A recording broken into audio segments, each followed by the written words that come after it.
the White One. The trumpets of the Pharaoh Tutankhamun, Lord of the Crowns, King of the South and North, Son of Re. Plenipotentiary Chief Nanya Shabuel.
Now the copper trumpet.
And so, after a silence of over 3,000 years, these two voices out of Egypt's glorious past have gone echoing across the world.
Temt-Ta, Hassa, Fi Paren, Shilpa Temt-Ta, Inan Atha, Kull Fi, Istat Bas, Shilpa Temt-Ta, Istat Bas, Shilpa Temt-Ta, Kalun Karna, Hassa, Inan Atha, Wah Karpa Temt-Ta, Wah Hassa, Pa Temt-Ta, Kalun Wah Karna, Hassa, Inan Atha, Kul Dik, Inan Ahtigua, Kar Patimta, Wa Hassa, Inan Ahtigua, Kalun, Li Kawun, Kar Patimta, Hassa, Inan Atha, Najuhmul, Kar Patimta, Wa Hassa, Patimta, Kalun, Najuhmul, Karna, Hassa, Inan Atha, Da'iman, Kar Patimta, Wa Hassa, Patimta, Kalun, Da'iman,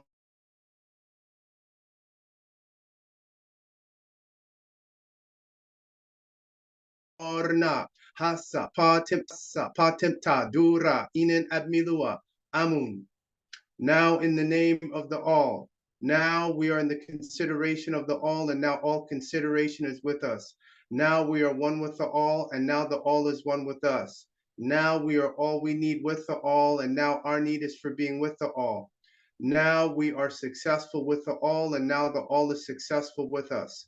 Now we are always with the all, and now the all is always with us. Now the all is, we are. Now the all can, we can. Now the all does, we do. Amun. Chashuk Gadur. Abud Gadur. White power. Greetings. Welcome everyone to my every 30 day on the Gregorian calendar open Q&A. Please take full advantage of this time. This is not for introverts. This is not for people who want to sit and be spectators. This is exactly for people who are looking to ask questions about the information that I have put on, what I've accomplished, what I've done, and how they can get white. So take full advantage of this opportunity and time. Do not be shy. And rule number one, your microphone has got to be working, and your video camera must be on when you ask a question, unless you have a technical problem. If you're having a problem turning your camera on, then let me know, put that in the chat. Other than that, everyone has to show their face. This is not in the back, that's for Black people. All right, so I'm gonna go according to what I have here on my screen with the hands that are up. If you have a question, you can also put it in the chat as well, and I'll answer it. So we'll start first off. This is based on what I'm seeing here on my screen. So we're gonna go with Aferti, Anu, Moon, and then Harris Rogers. So Aferti, go right ahead.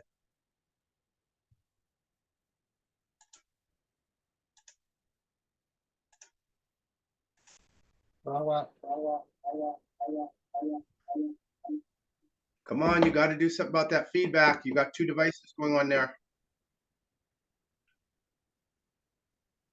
Okay. There you go. Nobody else. Rawat, greetings. All right. Yes, my cool greetings. Always a pleasure to talk with you. Your work is wonderful throughout the world, and much appreciated what you've been doing. My question is, you're talking about the April 8th eclipse that is going to be going around the world this time. What is your take on that, and is it something that we should be preparing for? We always should be prepared for things that are. You got another mic on there? Because I'm hearing feedback here. Power off. Can you hear me now? I can hear you. Hearing you's not been an issue. It's just I'm getting feedback here. I'm going to cut my phone off. Let me just shut it down. Clearly somebody was upset because when I stopped my intro, that's when my screen went dark. I have a video clip of that, of the screen going dark. So obviously some entity is taking an interest in this. So we want, Just give me 1 second here. Oh wait, great. So I'm gonna upload that. Hold on a second here. There we go.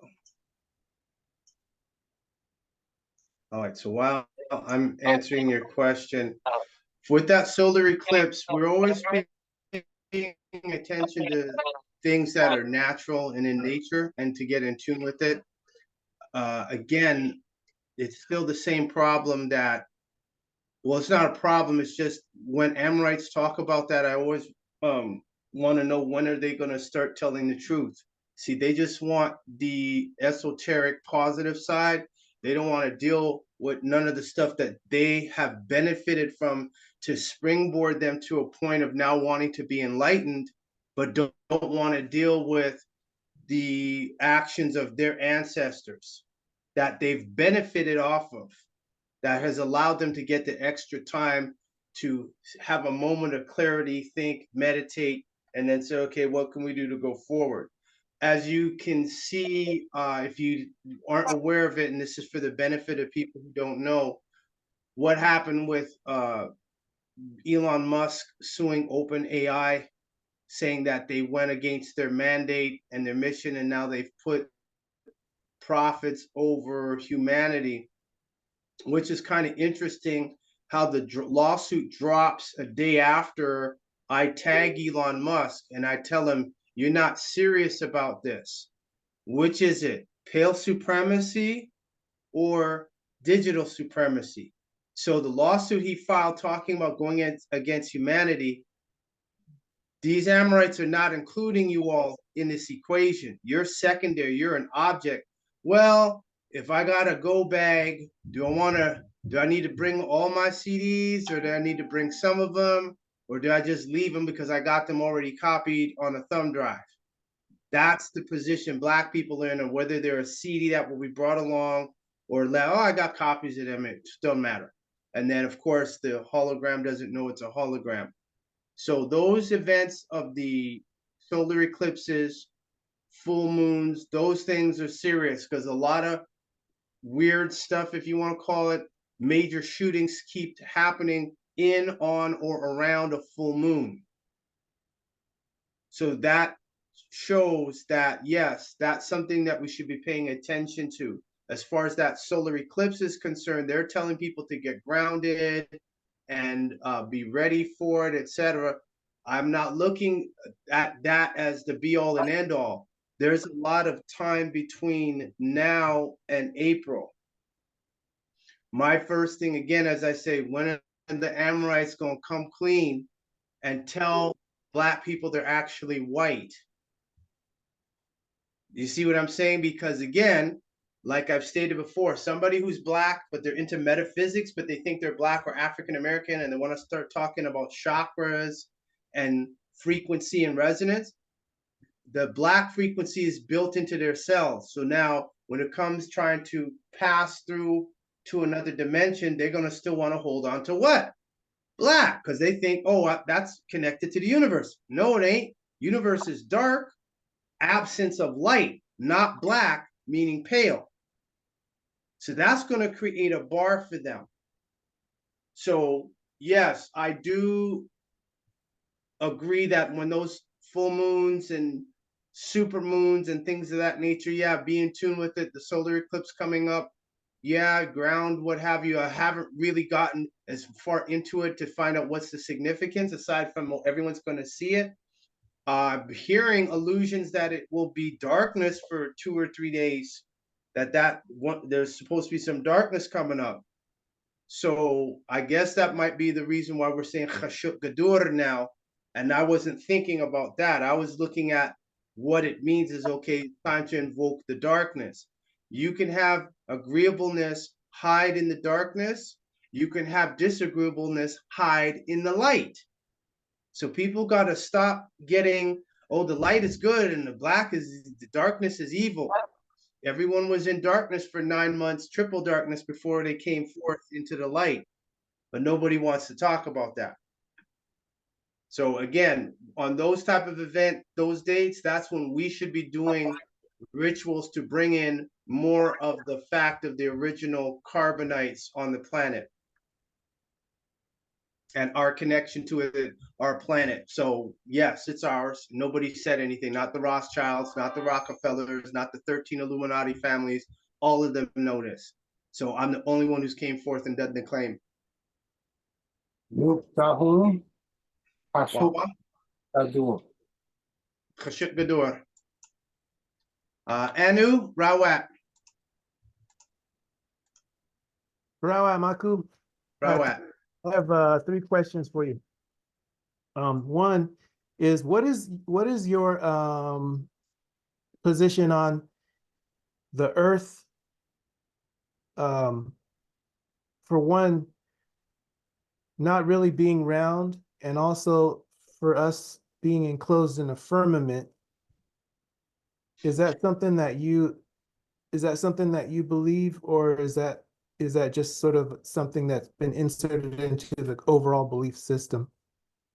I can accept the Earth being flat and it being a dome. There's a picture on my BitChute channel of the Earth being in a dome, and my image is in the center of that. I can accept that for value and consideration because there's more. I've seen, so this isn't a belief, because belief is not a word I like. Belief means to ignore the facts. I've seen the video of a amateur rocket builder who built the rocket, put a camera on it, and you see the rocket go straight up, hit the front, tink, and then spin, and that's all recorded. I got that. So that's not a belief, that's a fact. So how does that conflict the existence of other planets and star systems? No, because if you go to Holy Tablets, chapter 1, tablet 2, verse 27, and on page, which is on page 14, let me pull it up while we're on this subject, so people can see that as the reference point. Let me see.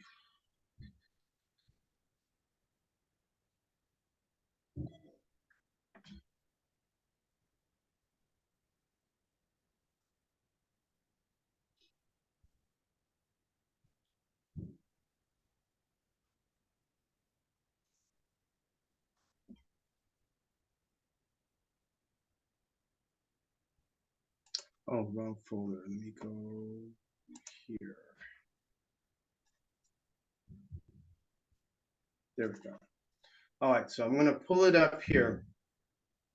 And when they talk about the firmament, this is confirmed by the holy tablets of being in an aquarium, of the planet being quarantined, which means they can't go anywhere. Plus, let's not forget Phil Nye, the science guy, did a video where he said that I want you younger generation to know we can't go anywhere. Phil Nye, the science guy, said it. Oh, wait, here we go. So holy tablets, this is Istachlag, which is the creation. Can you see that? So you could make it a little bigger. That's good. All right, so we're going to start from chapter 1, tablet 2. We'll start off at verse 27. Leviathan, let me get my pointer here so people can follow along.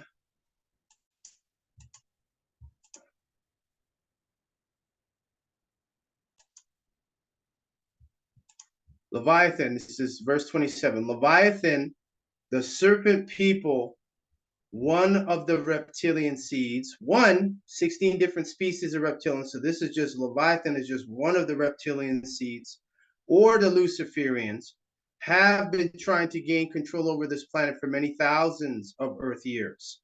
They are called the sex spirit force, also called porne.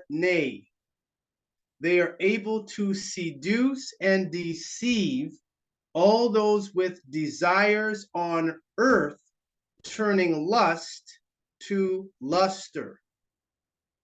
28, thereby attracting and controlling all with it, as Nikeba, who people know as Eve, was seduced by the Leviathan powers of lust. It is the death of divinity and the birth of mortality. Verse 29, which is the very, people overlook this, even for those who have the tablets. That's why the Intergalactic Confederation quarantined the planet. Complete sentence. If enough entities were looking for freedom from the control of the Luciferians, the Intergalactic Confederation would remove these forces from the Earth. So the planet is under a quarantine. So all that stuff NASA talking about, going to Mars with a ship and going on to the moon, they ain't going there. I'm telling you that right now, they're not.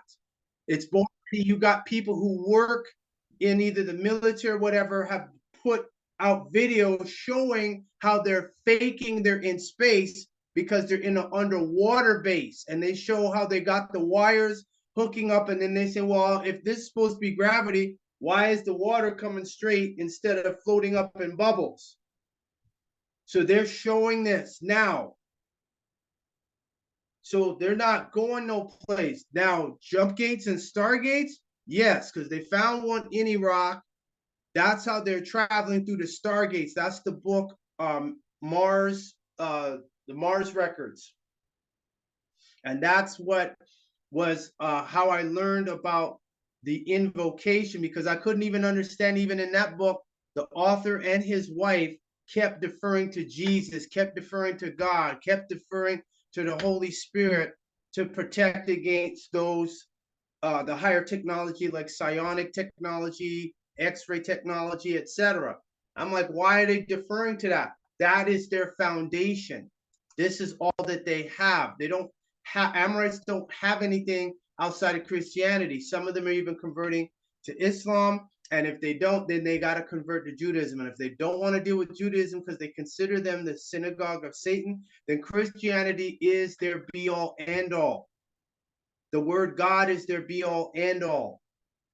So again, you can't have it both ways. You can't want to know who are the ancient Egyptians, who killed who 5,000 plus years ago. Why was this Pharaoh's name crossed out, or another Pharaoh rewritten over a previous Pharaoh's name? Why do you care about that? What does that have to do, especially when they're into what? Christianity. Shouldn't they be going to find Jesus someplace? Or Isaac or Moses? No, they ain't trying to find them. They stuck in Egypt. So again, look at what's in front of you. They're telling you God, Jesus, etc. Their actions are saying, we're going to study Egypt. And it's going back 5,000 plus years. So therefore, that culture has what? A greater term of reference than Christianity, Judaism, and Islam combined. Greater term of reference. This means what? It means that they know the mind can create whatever it wants to create. So the stigmata that some people who are so up into their Christianity believe that so hard that they start manifesting holes in their hands and holes on the across their head, like they were suffering along with Jesus. That's a belief system. Their mind created that. So what does that, how does that help the original people of the planet?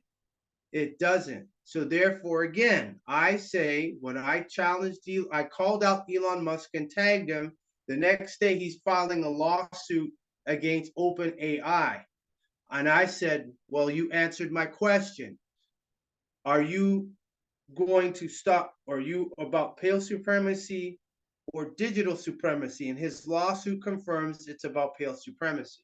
So when he said, oh, they've foregone and they've foregone their original mandate, they are put profits over humanity, Humanity doesn't include black people because black people are adjectives. That's why Mark is silent, but more so Russell J. Gould is silent because they're so zealous for nouns.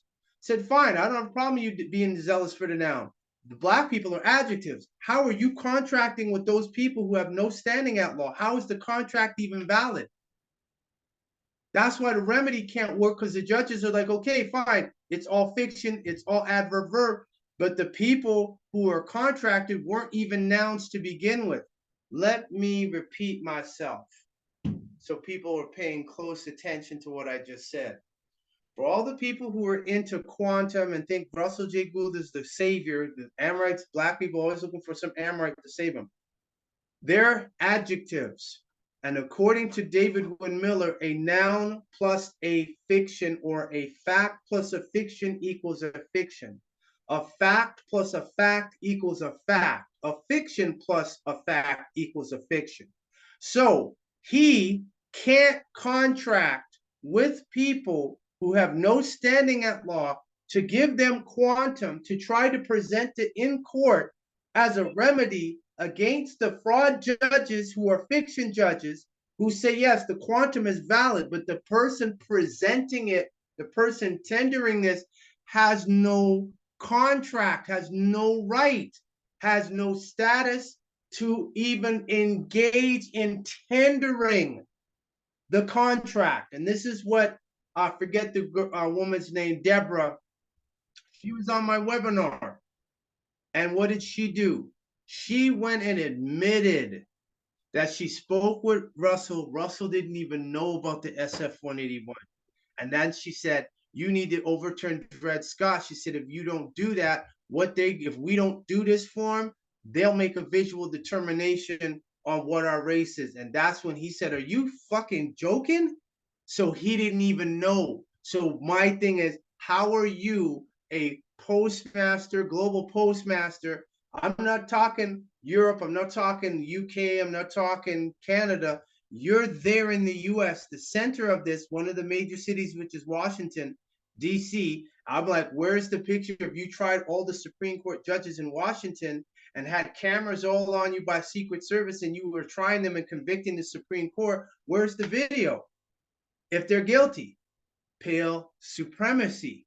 So they're talking about the fight that they have. And this is what was talked about in the Holy Tablets. The war going on is between the black man, which is the East Indian, and the Amorite. This is their fight. We ain't got nothing to do with that. That's not our fight. We're deities, they're mortals.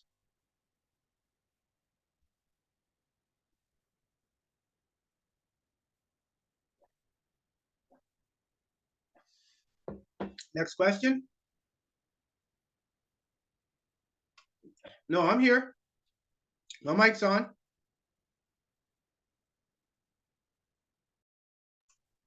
My mic's on. Oh, you shut your mic off. Turn your mic on. All right, all right. Much appreciated, Michael. Okay, the next question I have is it's regarding the UNDRIP. I noticed on the UNDRIP, Article 3, and then on the ICCPR, Article 1. And Article 3 basically is the indigenous rights to self-determination. And then the ICCPR refers to the human rights to self-determination. Why is it that you think that the US and states aren't bound to the UNDRIP, but yet they are bound to the ICCPR since the United States signed it in 1973 and then they ratified it in 1997?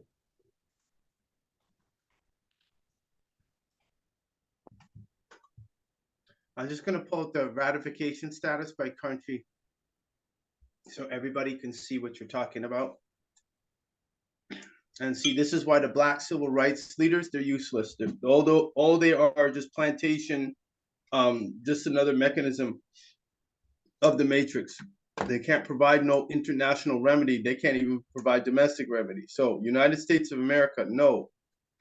So when we look at ratification This is the International Covenant on Civil and Political Rights.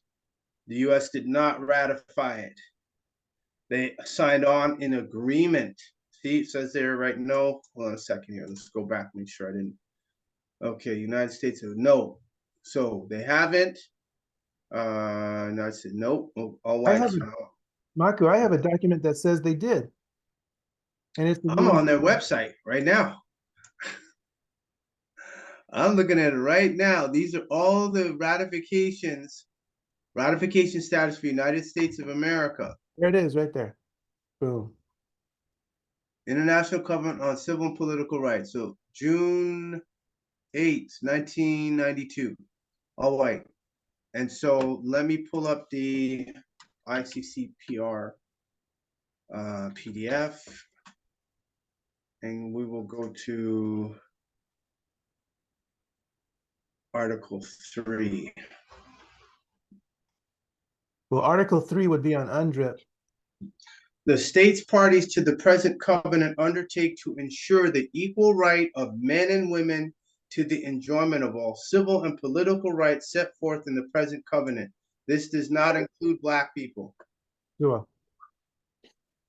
So that everyone is aware of this now. So Benjamin Crump is it's like looking at freedom through a glass that you can't shatter and say, we could get there someday. You're not ever going to get there. You'll see it. You ain't getting there. Then when we go to Article 3 of UNDRIP, Indigenous peoples have the right to self-determination. Indigenous peoples, not Black people, because Black is an adjective and people is a noun, so they don't, no such thing as Black people, have the right to self-determination. Indigenous people, so if you're Cherokee, Choctaw, Yamasee, Chickasaw, Garifuna, Arawak, Taino, if you're any of those are the ones that have the right to self-determination, not Black people. And so the crime and the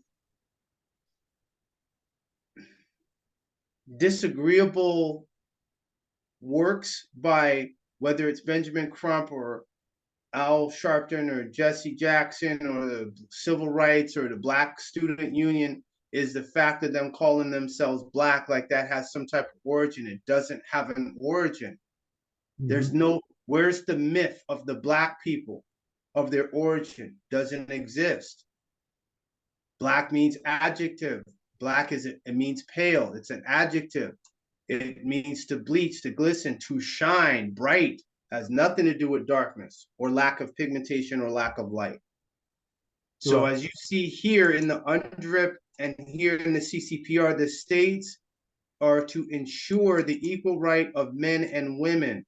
We're in the International Decade for People of African Descent. And not even Benjamin Crump, who was at the Working Group of Experts for People of African Descent. After that, he's never talked about the UN International Decade for People of African Descent. He's never talked about the Durban Declaration. He's never talked about recognition, justice, and development, which is the theme for the International Decade for People of African Descent, because he can't talk about it because he's part of the bar. And they'll tell him if he brings these subjects up, he will get disbarred for it. So therefore, what is Benjamin Crump actually upholding? Pale supremacy.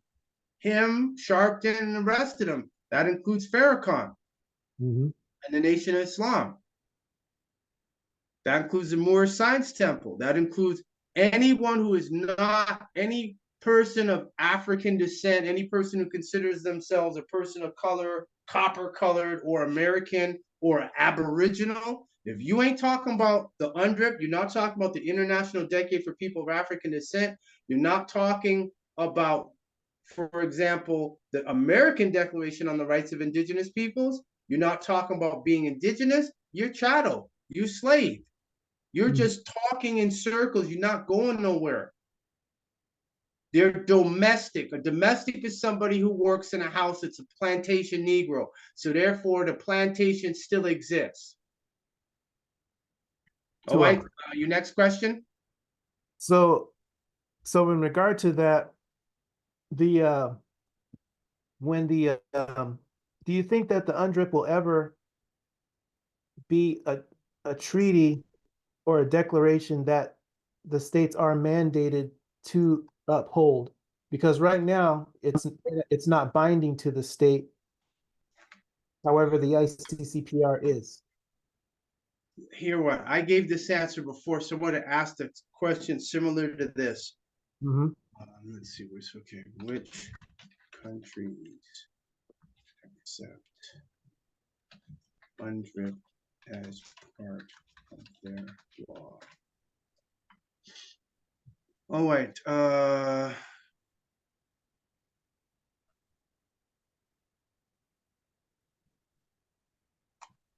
Let's see here. Let me ask it this way. Which countries is UNDRIP legally binding? Ecuador is one of them. Let's see. Okay, so where is UNDRIP legally binding?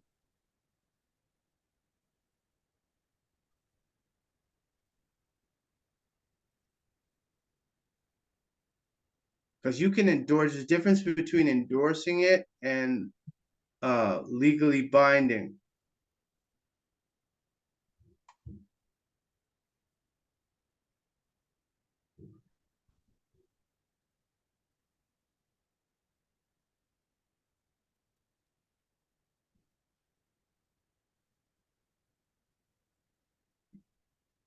All right, so what I'll do is go here.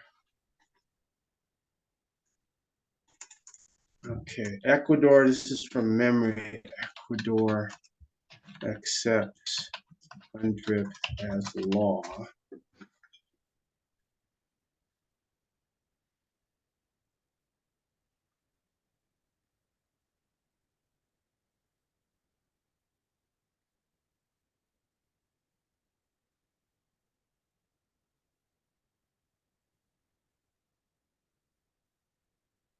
Okay, so Ecuador, there was 3 countries. One was Ecuador. Oh boy, I think Ecuador, Bolivia, and there's one other country that accepted it. So what I had informed another talk, then Ecuador passes new constitution acknowledging indigenous rights. So on September 28th, as you can see, this is 2008, the people of the Republic of Ecuador passed a new constitution seen as a historic document which recognizes both indigenous peoples' land rights and livelihoods and the rights of nature. The Constitution's third part, titled Rights, Duties, and Guarantees, declares collective rights as they pertain to indigenous peoples. Article 84 states that the state shall recognize and guarantee indigenous peoples' rights in conformity with the Constitution, the law, human rights, and collective rights. The rights established by Article 84 enfranchise thousands of indigenous peoples living in many of the country's poorest regions. The sweeping changes in state-supported indigenous rights offers an important legal foundation upon which indigenous peoples can pursue traditional livelihoods and practices. Amongst the 15 specific subarticles, Article 84 extends the following rights and protections to indigenous populations in Ecuador: to maintain, develop, strengthen their spiritual, cultural, linguistic, social, political, and economic identity and traditions, maintaining possession of ancestral lands, and to obtain their community free allotment according to the law. So that's Ecuador. So now what you have to do is you have to say treaty between USA and Ecuador. The U.S.-Ecuador Treaty. So let's see, what is the trade agreement with U.S. and Ecuador? Okay, treaty between United States of America and Ecuador.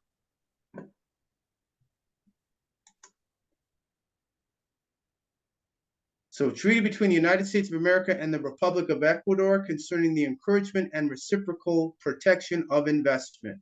The United States of America and the Republic of Ecuador, hereinafter the parties desiring to promote greater economic cooperation between them with respect to investment by nationals and companies of one party in the territory of the other party, recognizing that agreement upon the treatment as to be accorded such investment will stimulate the flow of private capital and the economic development of the parties.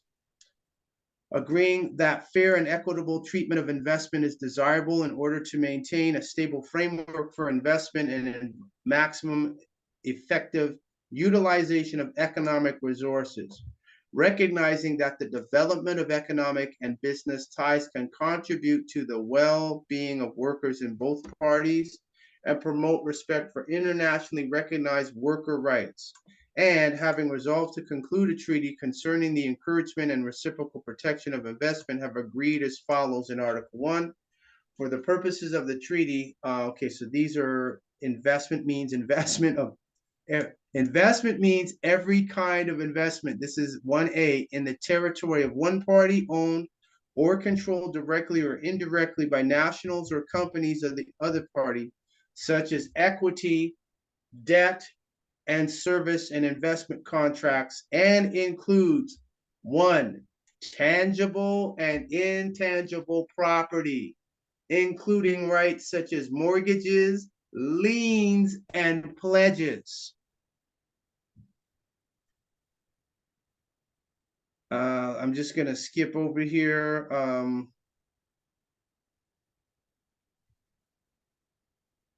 Intellectual properties under 4. Intellectual property, which includes inter alia rights relating to literary and artistic works, including sound recordings, inventions in all fields of human endeavor, trademarks, service marks, and trade names. And 5, any right conferred by law or contract, and any licenses and permits pursuant to law. So since Ecuador made their new constitution and they are making UNDRIP as part of that law, and the United States has a treaty with them, that makes the UNDRIP tenderable. What did they say in Article 6, Clause 2 of the Constitution? That the Constitution, the organic U.S. Constitution, that the Constitution and treaties are the supreme law of the land. Yes? Yeah. And so in this contract, it talks about movable and immovable property, intellectual property, rights. So U.S. may say it's not binding here. Oh, we got a backdoor to that because you guys have a treaty with Ecuador. And that treaty says they have to honor that. So where did the U.S. get the land from in order to establish a treaty? See how this now starts to, that the fence starts to implode, it starts to break down. So you have to get the treaty. So you have to find out which countries, there's more than 3, but those are the 3: Ecuador, Bolivia, and I can't recall the other one in South America, the ones who adopted, they adopted the UNDRIP as part of their domestic law. Alberta, where we're at, they said they're going to honor it, the first province to do it. And then they're looking at how they can integrate that UNDRIP as long as, you know, it is in compliance with Canadian law. And I'm like, but Canadian law is void because they swore oath to Elizabeth, and she was proving during her fraud of 60 years that she was never queen. Therefore, that argument is thrown out the window. It's void. It can be declared void on its face instantly. Sure. But the ICCPR can be admitted into the vessel. It can be imported into a case because the United States ratified and signed it. You have to notify. Remember, this is maritime law. If you don't tell the judge might even know that, but if you don't bring it up, they're following again. And I give honor to David Wynn-Miller. He said most of the judges, they don't know law. They know what? Procedures. That's what they know. They don't know law. I used the civil and political rights in the province of Alberta And I had, because I printed off and carried it with me. And when I had an issue, I presented it to the clerk. I said, no, Canada is a member that they signed off on the ICCPR. I said, you're violating human rights. So then the woman capitulated and gave me the last name of the public official whose name I wanted. Sure. So when you go up into those things or you have those commercial issues, you got to cite the law. You have to have the statute and you present that and tender it. You have to do that. Even the link you sent me earlier today with the closing arguments for the Fani Willis case, that was my last question. I went outside of that because, like I said, that when you start talking law, oh yeah, that I could watch that for hours. However, I got to the part where they talked about the fact that they call them boots, and it said Sure. Boots brought up the statute and said, no, this is what it says. If you do this, there's a potential of impropriety that disqualifies the district attorney. It disqualifies the person that she hired, and it disqualifies the entire office, meaning that county can't try Trump. And Sure. see the danger that Fani Willis is facing. And then she shows up for the closing argument, and then she's sitting there, and they said, no, that was an act of defiance. And by her showing up, she didn't have to do that. But there is another speaker afterward, and they call him Grandpa. And Grandpa said he's flipping his pages. He's pissed. He's like, this has made this state the laughing stock of the global community. So he's telling the judge, like, listen, if you're going to do some Georgia stuff, some dirty South stuff, you're going to make everybody's going to say, nah, bump Atlanta. They corrupt. It's demonic down there. So he's telling the administrator, we have the facts. We have the evidence. Don't get, well, he never admitted. He said, doesn't matter. We got the text messages.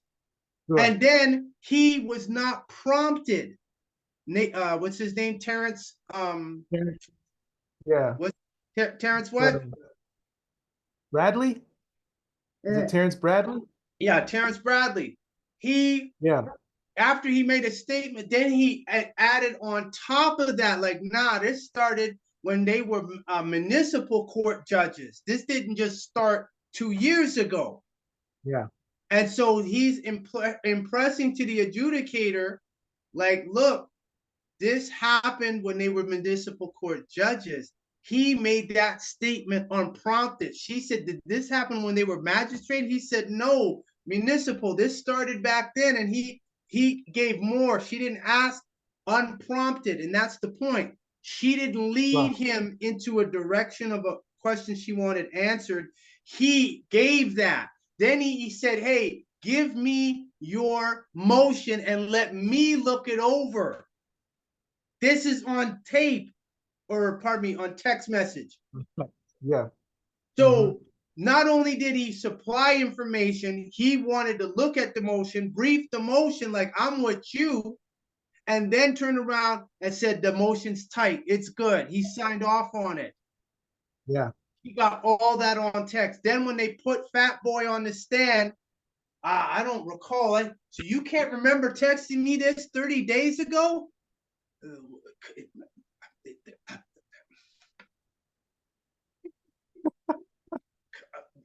Yeah, that would be correct. That would be correct. Like that, there's too much of that game stuff. See, this is why you could see back in the 1700s and 1800s when people wanted to play games, they said, nah, screw this. Get a lynch mob and lynch this fucker. They trying to play nuances with the language. You done bust them. Oh, no. How many times were you at Fanny's house?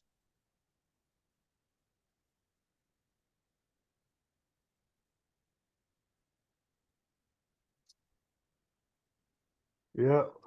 About 10 times, maybe about 10 times. They said, we got minimum 35. Yeah. We got the cell phone records when she called you, your phone went off. And instead of saying, okay, I'm going to be over, see you in an hour, booty call. No, he stayed on the phone with her. So as he's going, his cell phone is pinging off of, like, anyone who does IT or anybody who does any type of data security or cybersecurity will say, what the F is wrong with you? You're going on the road and your thing is pinging off of every tower until you get to the tower closest to where she's at, and you stayed on the phone. Then you want to front and say, well, The Porsche experience. I've been there a few times. Yeah. And they got the data record. So that's what I'm saying. So there is remedy by saying get the treaty. Sure. The country that has approved UNDRIP, find out if they have a treaty with the United States of America, which 10 times out of 10 they will. And then from there, you look at that treaty with them in the US, and if they say nothing in this treaty will abrogate the use of a law from one country to be used against the other party in the event of a dispute. And if you find a clause like that in there, that's the back door that allows you to import that. And that's the back door. The front door is congressional record, page HB220. That's any judge ruling on validity of legislation must have two books before him, the UN Charter and the Constitution for the United States of America. Now we know it's void in court. That means you got to have the UN Charter. Moorish Science Temple ain't talking about that. Nation of Islam is not talking about that. The Wahhabis are not talking about that. So this is the back door. And the problem is because they're what? Domestic, they are barred. And the attorneys notice so they don't bring up international law. They will only bring up the Constitution, which is domestic, and the judges have a right to void it out since January 18th, 2011. So does the ICCPR work within the construct of the UN Charter? The ICCPR is underneath the UN Charter, Article 55 and 56 of the UN Charter. Congressional record says Congress is not bound by the Constitution. They must what? Promote human rights. Are Black people humans? No. So are they entitled to human rights? No, not to. Are they entitled to protection under international law? Not it. International treaties? Not it. International conventions? Not it. So therefore, this confirms what the Amorite in one of the 5-day comments I did when he talked about Dred Scott and said Blacks are considered outside of the body politic. The Constitution is for white people. So you got to be white. And so if they kill a Black person based on upholding the Constitution, have the Amorites did anything morally wrong? Not according to Commerce. Have they done, I said morally. Not accordingly, period. Have they done anything against the, have they done anything wrong against the Constitution? No. Have they done anything wrong against a statute? That's it. So where is the problem that Black people have? They have no standing at law and they're adjectives. So therefore, any other race can do what to them? Violate. And Black means what? Scale. Shukgadur, white power. Shukgadur. Shaayuaat Maku. No. Moon, Rawat Moon. Shaayuaat, Chief. I wanted to know if you could elaborate on Lascars. Yes, this is going back to the 1740 Negro Act of South Carolina. Does it have something to do with the Naturalization Act of July the 14th, 1870? Not that, right? You've been doing your studying. You better hush your mouth. Where's Shaft when I need him? But wait, I also want you to elaborate on the Naturalization Act too. Now, if that doesn't have anything to We'll do, look at that Naturalization Act of what year? 70. 1879? No, I think it was just 70. 1870? Yeah. Here, you look that up. While you're looking that up, I'm going to get this. Yeah, this was, yeah, this need, oh, here it is, image 10. Let's see here, this should be it. This is always such a hard one. Yeah, Oh, 1807. Go ahead. 1870. 1870? Yes, July the 14th, 1870. All right, so let's look at this here. Fabulous. Okay, so let's start off first. Gerald, you're going to be next. So just hold on. The status of the Negro, his rights and responsibilities. Now, this is the Negro Law, Negro Act of South Carolina, 1740. And in other cases, you'll see 1840. Has not been taken off the books. Now, we'll go to section 1 first.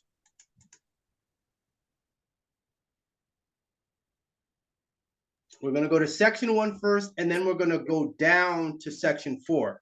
So section 1, Negro Law, South Carolina. Can you see it? Yes. All right. So chapter 1 is the status of the Negro equals Black person equals African American. All right. So we're clear on that. Yes. All right. All right. His rights and responsibilities. So in section 1, the Act of 1740 declares all Negroes and Indians.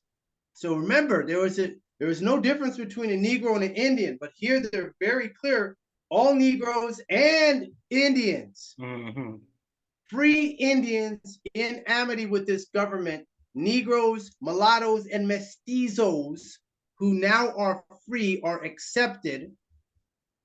So any Negroes that's in agreement with the government that's at peace, they're exempt from this. So all Negroes and Indians to be slaves. The offspring to follow the condition of the mother. And that such slaves are chattels personal. All right? All right. Now, when we go down to section 4, the term Negro is confined to slave Africans, the ancient Berbers, and their descendants. So, aside from the fact African American is a patented meat and processed food, when Black people who think they're educated are saying, I'm an African American, they're saying they are a slave African, correct? Tua. Now, this term Negro does not embrace the free inhabitants of Africa, such as the Egyptians, the Moors, or the Negro Asiatics, such as the Lascars, which is another way of saying another tribe / race of so-called Africans. So now I say, who are the Lascars? This is all computer intelligence. What do I see here again? Niggers. Yeah, I'll show you right. See it? The East India Company employed Asian seamen known as Lascars in the 17th century who served on European ships. The first European use of the word Lascar dates back to the Portuguese employment of Asian seamen in the 1500s. Wow.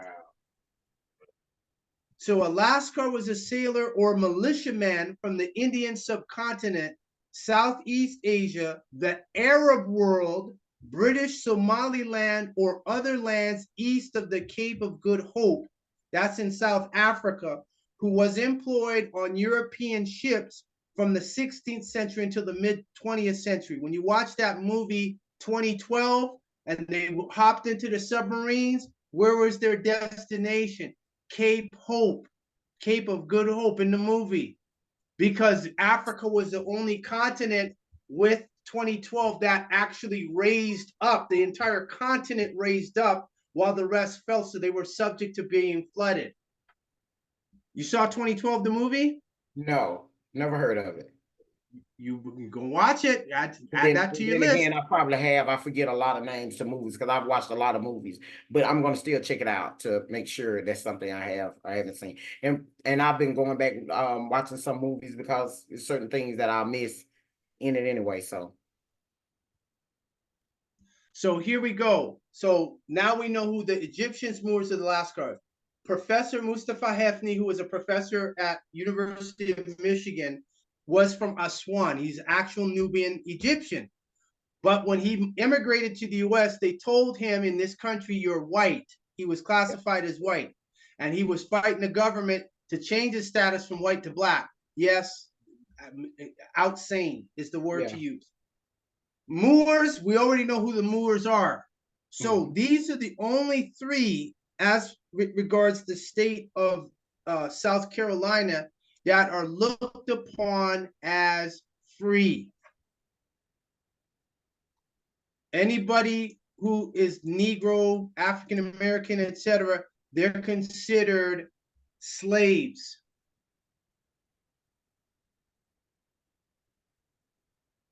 And that such slaves are chattel. So the children take on the condition of the mother. So if the mother is a Negro and the mother gives rise to an issue meaning a child, and puts Negro or Black or African American on the child, she's saying the child is a slave. So when Jonah Bey, Yusuf L, probably Tiffany Israel, and the rest of these hustlers out here are telling Black people to authenticate a birth certificate, it says Negroes and Indians are to be considered slaves, and the offspring will follow the condition of the mother. So if the mother was in bondage and she gave rise to 15 children in slavery, every one of them are considered slaves, and they are what? Chattels personal. So to assist people who might do, what is chattels personal?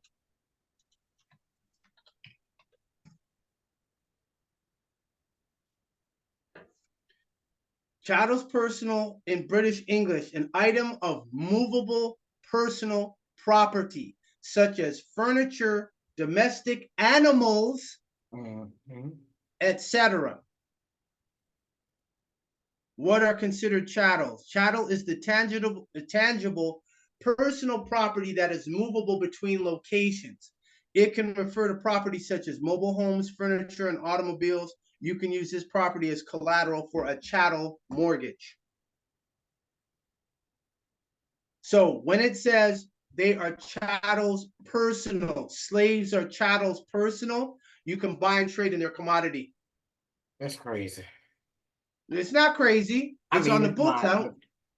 I'm just assisting your logic here that yes, you could say that, but the thing is, they're telling you this is the problem. You got to change that.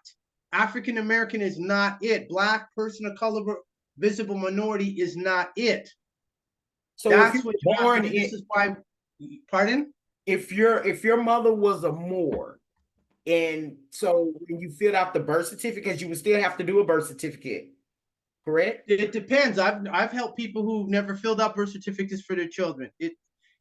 Everyone's situation is different, and that's why training is important for people to, so you comprehend that it is not a cookie cutter solution. You have to know multiple remedies, but you'll pick maybe 2 or 3. So if you have a remedy that's supposed to work and they obstruct it or jump away from it, then you have another one in your back pocket. Oh, they disregard that one, another one, and another one, and another one. Yeah. And as they disregard, each one of those remedies is still active. And that puts them in a bind, because now you're demonstrating, now it gets to the point of genocide. And genocide is only to people who are of a recognizable group. Black is an adjective outside of body politic. Cool. And anything else? The Naturalization Act. All right, so the Naturalization Act. July the 14th, 1870. Hold on, I remember putting that. Okay, it didn't come up. Okay. July the 14th, 1870. You showed it on the Tiffany, what's her name? Tiffany Azra L. Oh, Tiffany Israel. Okay. Israel. Okay, this act was signed into law on July 14th, 1870 by President Ulysses S. Grant. The act created a system of controls for the naturalization process and penalties for fraudulent practices. It also permitted aliens of African nativity and to persons of African descent to become naturalized citizens of the United States. What was the point? Okay, that's 1790. Let me see here. 1870. So let me open that. Oh, here we go.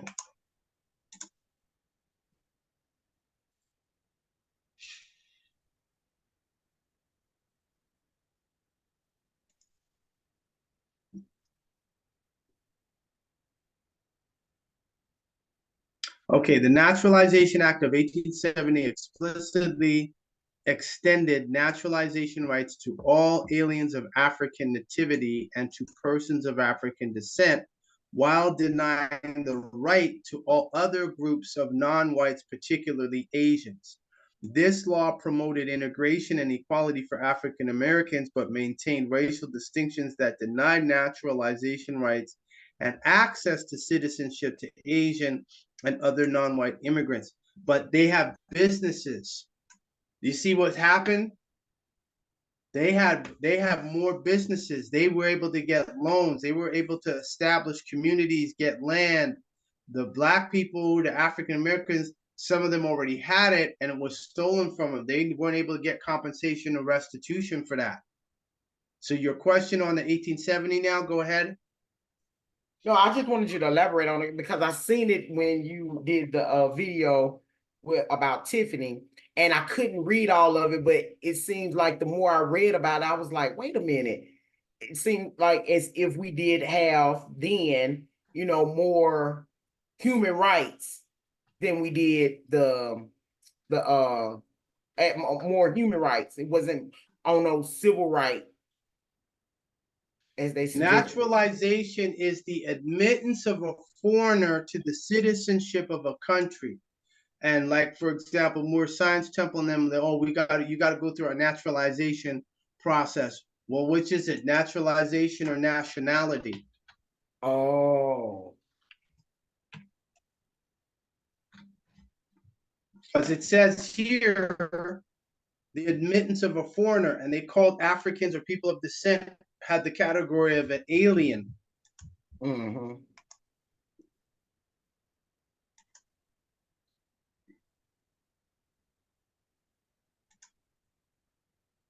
And then when we go to nationality, the status of belonging to a particular nation.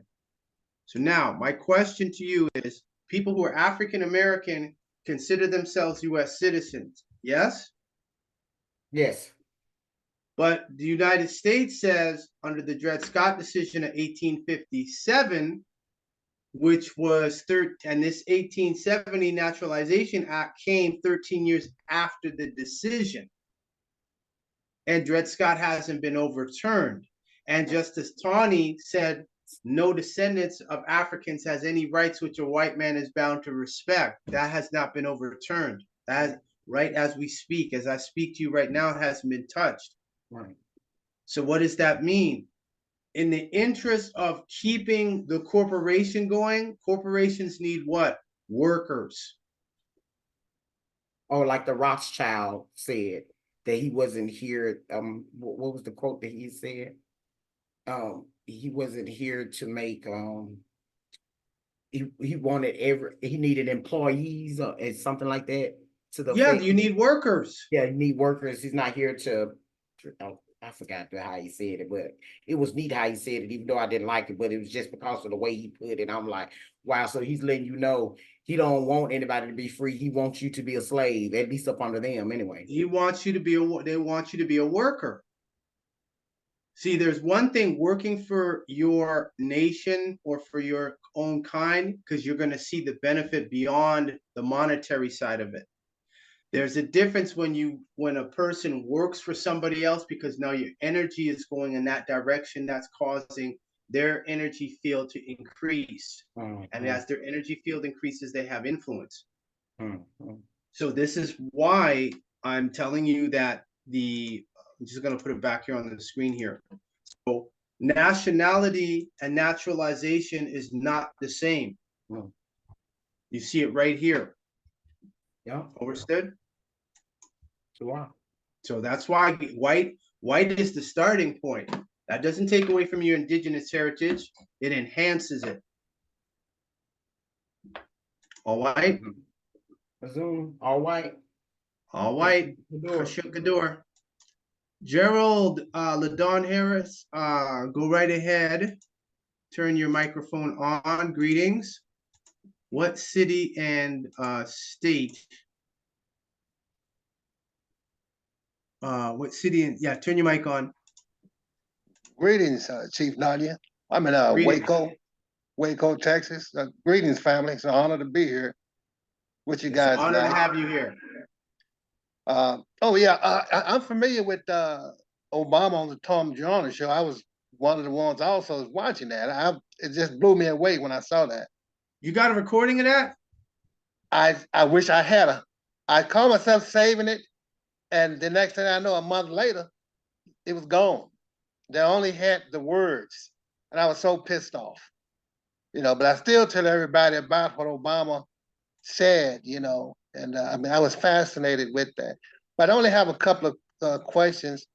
It's about what nights do you have? Are you holding the process of getting white? On Mondays. On Mondays, is that every?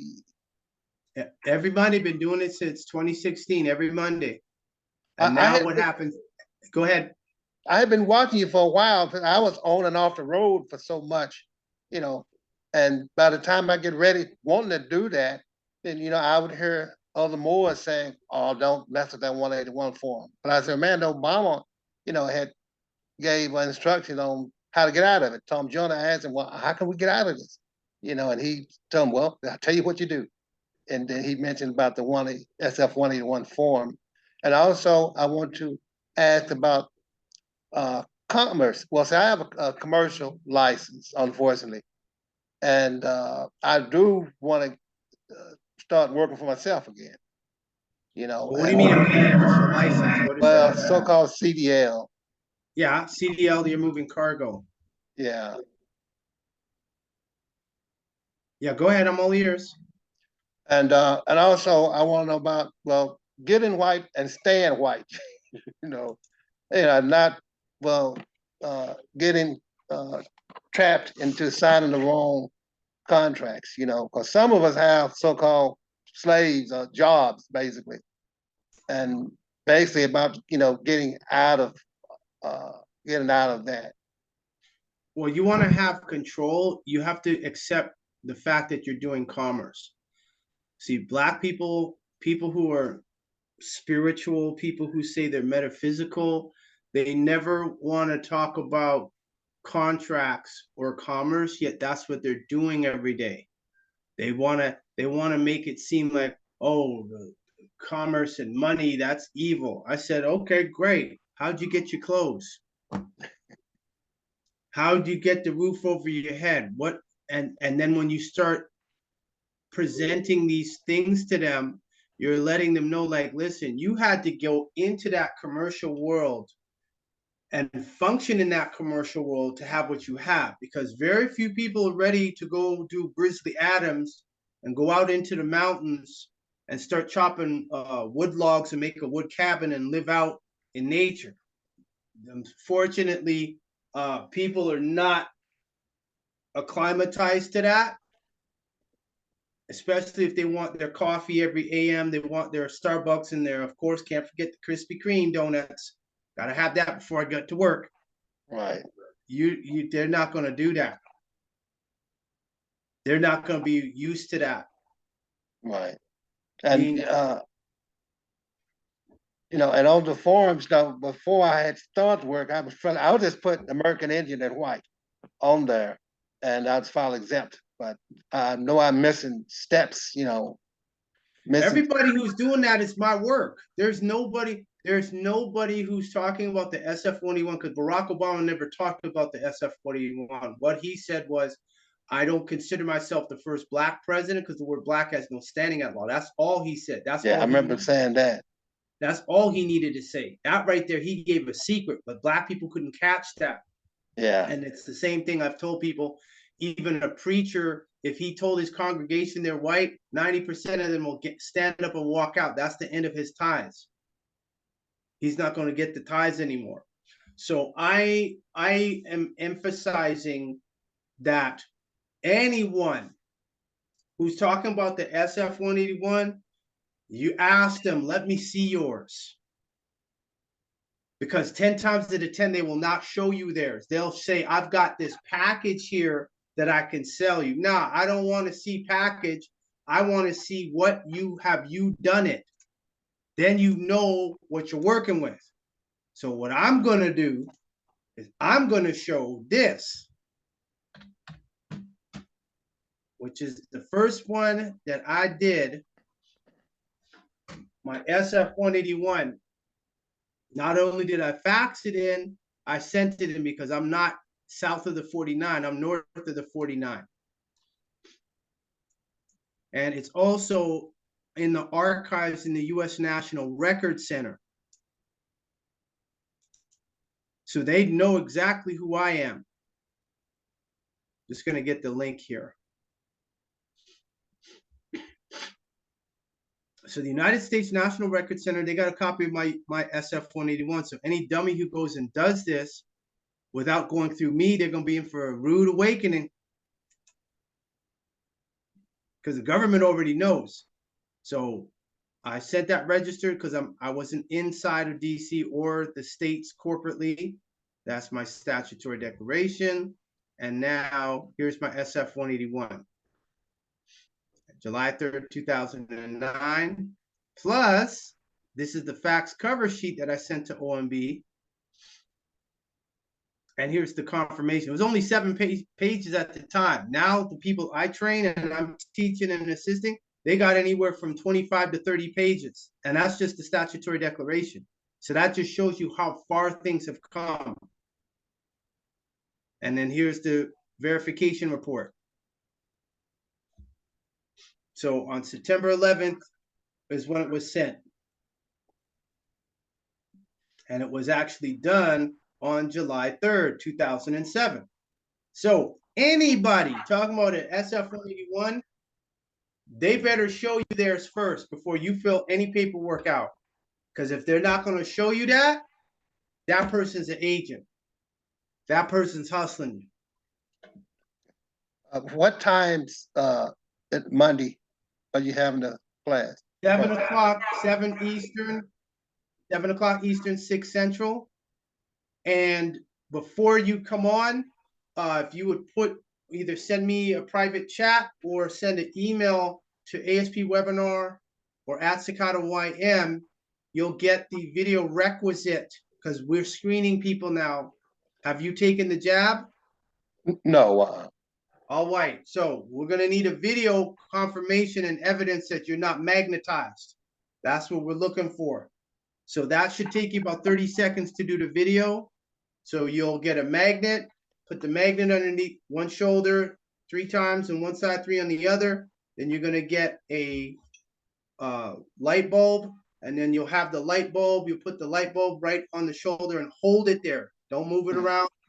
So I can see that at the bottom of the light bulb is touching your shoulder to make sure it doesn't go on.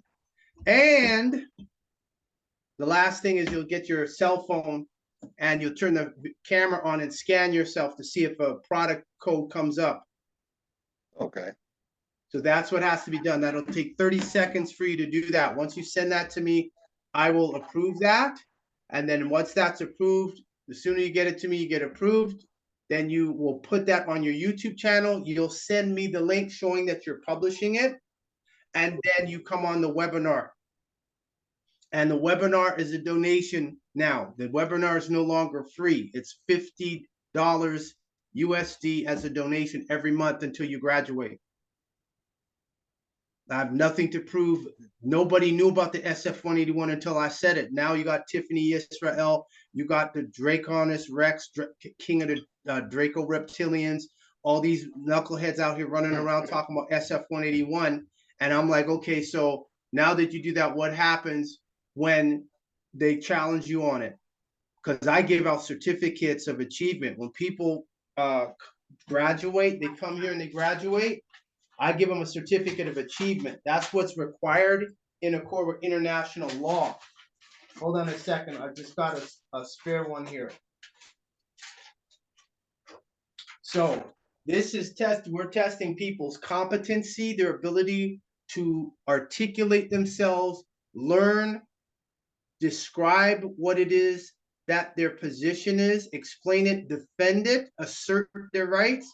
And when you do that on the web, when you graduate, this is what you get, a certificate of achievement. Jonah Bay ain't doing that. Yusuf-El ain't doing that. Moor Science Temple, Nation of Islam, the Nawabians, Black Panther Party, New Black Panther Party, Malik Shbeh, none of them they ain't doing that. And my certificate is recognized by Meta as a document that now people can change their slave name into their indigenous appellation on Facebook. No one else out there can do that. All right. So if you send me a private chat, I will forward that email to my mate, and then she'll send you out the document. And that goes for anyone else who's new on here that wants to come on Mondays. Send me a private chat in the chat, and I will have the email forwarded, and then you will get the video requisite instructions and there's a link to a video in there. It's a 45-minute video, and you got to watch that, because that's the day and age we're going into. Now we have the computers out there looking to hack the human body, which they're already doing. So not everybody, so there isn't, so I'm not looking at everyone here as organic. There's people up here that's robotic or interface with robots. So that's what we're screening for. All right? All right. All right. That's all I had. All right, much appreciated. Sa, you had your hand up. Go ahead. Yes, there were some people in the chat that don't have the hand raise feature. Wanted to get to At-sik-hata, and now I see Israel. I said would be after her. I see he did find that hand raise feature, but they were. Oh wait, so where's At-sik? At-sik? Is she? Where is she? At-sik-hata. Is she at work? Yeah, she said she's at work, but she had a question she put into the chat. Let me go back up to the top and look at this, and I'll answer that. She says, so when you say white, what exactly do you refer to, status or class? Also, are we considered Nietzsche? Is this Turtle Island? All right, so is she on still, or is she? Yeah, she should be on here. Let me find, because I remember. Yeah, she's there. She just doesn't have her camera on, and she said she can't have her camera on because she's at work. Why, y'all are brave. Y'all don't give a damn. Y'all want this. I'm at work. I don't give a damn if I work. I got to get me free. I know. I strongly recommend people listen. This is undivided attention. I don't want you to get into a clash with the Matrix where you giving your energy over in this direction. And hey, ho, what's going on here? So please, people, do your best not to do that while you're at your job. You all just tested me. Oh, Chief, I lost my job. What am I going to do, Chief? Take the wheel. Take the wheel, Chief. Yeah, So, let's see if she can unmute her mic at least. I'm trying to find her first. She's got the long hair. There we go. I see it.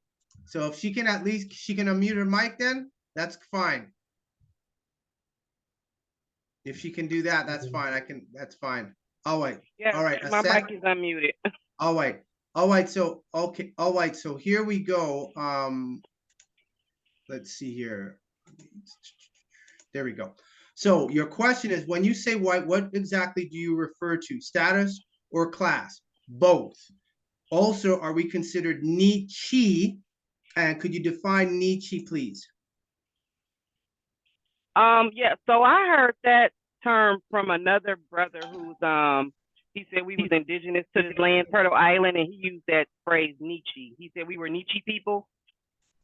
Maybe that's the tribe he was connected to, because you have the Mississippians, you have the Yamasee, you have the Creek, you have the Quapaw. So that sounds like a tribe name. Okay. Now, Turtle Island, United States, Canada, yeah, that includes Mexico. Yeah, that's Turtle Island. No problem. You ain't got no. This I ain't agree your with bus. that. I'm parking. Okay. Sorry, I'm at work. Sorry. Yeah, overstood. And so when we talk about white, this is the U.S. Department of Education, who got it from the Office of Management and Budget. This is their definition for white: a person having origins in any of the original peoples of Europe, the Middle East, or North Africa. That's also CDC, that's also ACRO, that's also National Institute of Health. This is the definition for white. Okay. Now, American Indian is a person having origins in any of the original peoples of North and South America, including Central America, who maintains cultural identification through tribal affiliation or community attachment. Now, the first people of North America were the Olmecs, and the anthropologists will validate that. Where did the Olmecs come from? Uganda. Where is Uganda? In Africa. So, based on the definition of white, we were white over in Africa and white here. And that's including the people that were indigenous, because they were the descendants of those Olmecs. And then the Olmecs were the ones who gave rise to the Aztecs, the Mayas, and the Incas. Then you had the Yamasee, then you had the Mississippians, etc. So the point I'm saying is, these are the definitions the government has given. Now they're based on what? These are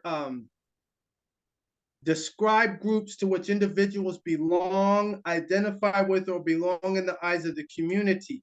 The categories do not denote scientific definitions of anthropological origin. So they're not talking about skin color.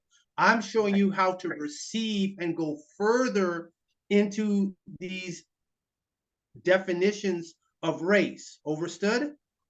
Yes. Now, when we get to Black, a person having origins in any of the Black racial groups of Africa. Can you name me a Black racial group of Africa? I'm sorry. I'm at work. I'm trying to park this big bus. Overstood. Can you repeat the question again? I'm sorry. Yeah, can you name a Black racial group of Africa? Yoruba, I think. Let me say it again. Black racial group of Africa. Oh, no, because you said, yeah, there's no such thing as Black. So this is the definition the U.S. Department of Education outlines. These are the definitions of race. Now, what's interesting with Black, it's the only one that doesn't have original peoples. All the others, Asian has original person having origins in any of the original peoples. American Indian, original peoples. Pacific Islander, Native Hawaiian, Pacific Islander, original peoples. But Black doesn't have original peoples. Right. So that means you shouldn't be calling yourself Black or African American or Negro or colored or visible minority. Right. I don't use any of those terms. I'll just say indigenous. Should we say that? You could, saying indigenous again, who do you have as a support network when you say that? See, that's the thing. You have a right to self-determination. However, if you don't present yourself as indigenous, but you look like a regular Black woman on the street, that's where they can make that visual determination. Oh yeah, it's about culture. Black doesn't have culture. Black people do not have culture. Hip hop does not have culture. Hip hop is not a culture. Hip hop is a psyop that is controlled by the CIA. That's what hip hop is. Right. Hip hop is not, they're stealing our culture. Bullshit. The CIA and them was the ones telling y'all to push gangster rap. Right. So what are you? I'm white. Oh, okay. Right. Does that mean I'm not Okay. indigenous? Nope. Doesn't mean that Right. at all. When I do commercial contracts, I check off white. Right. Okay. I'm not playing around because, again, the definition says white is a person having origins in any of the original peoples of Europe, the Middle East, or North Africa. Europe is named after an Ethiopian princess. The Middle East is Northeast Africa, and you know where North Africa is. So So what are the therefore, people? mhm, I'm go sorry. ahead. What are the people that's from these lands, North America? What are they? They can claim white too, like I stated before. Okay. American Indian or Alaskan Native is a person having origins in any of the original peoples of North and South America. Who's the Oh, original okay. peoples of North and South America? Us. And what was their name? No, you said the Olmec, right? So the Olmec, that's not me. I'm quoting from Dr. Ivan van Sertima. His book said, his book was, they came before Columbus. That's talking about the Moors. Then you have Dr. David Imhotep's book, The First Americans Were Africans. Mm. And so who were the first people of North and South America? The Olmecs. And where did they come from? Africa, which would make them what? White. Right. Based on the definition of the government. This is the government's definition. This is Office of Management and Budget, which is on the same line with the U.S. Treasury. And OMB reports directly to the Office of the President. So this is a federal commercial contract of being able to claim your race and ethnicity. So if we go to census, I want to show you this so you understand about race. Okay. In the census, it says here, this is why I like playing the Tiffany Haddish video at the beginning of my open Q&As and even for the webinar. You see the same definitions for white, person having origins in any of the original peoples of Europe, the Middle East, or North Africa. So any person with pale skin saying they're Caucasian is a liar because Europe is named after an Ethiopian princess. That's a nigger or a negress or a niggerette. So why would you guys call yourself a European when it comes from a niggerette? Right. So that means somebody knows something. So the rest of the definitions are just what I showed you. Now, the 1997 OMB standards permit the reporting of more than one race. An individual's response to the race question is based upon self-identification. Right there. And then they continue the next paragraph with the first same sentence. An individual's response to the race question is based upon what? Self-identification. What is race? The Census Bureau collects racial data in accordance with guidelines provided by the U.S. Office of Management and Budget, OMB, and these data are based on self-identification. Remember Rachel Dolezal, the teacher who was the head of African American studies out there in Oregon or Seattle? And everyone thought she was black. She was head of the chapter of the NAACP. Remember her? Right. And then they busted her, and then they said, nah, here's your parents. This is a picture of your parents. These are your parents. How are you saying this black guy's your father? He's not. And then she walked away from the camera. Mm-hmm. She was correct in the fact that she can self-identify as a black woman. And that's what she says she, what? Self-identifies. Mm-hmm. So Tamar Braxton and all them heifers on that show called The Talk who wanted to explain why you thinking, what's her name? Cheryl Lee Ralph, who was laughing because when she got pregnant, said, who's the father? So father was some Negro.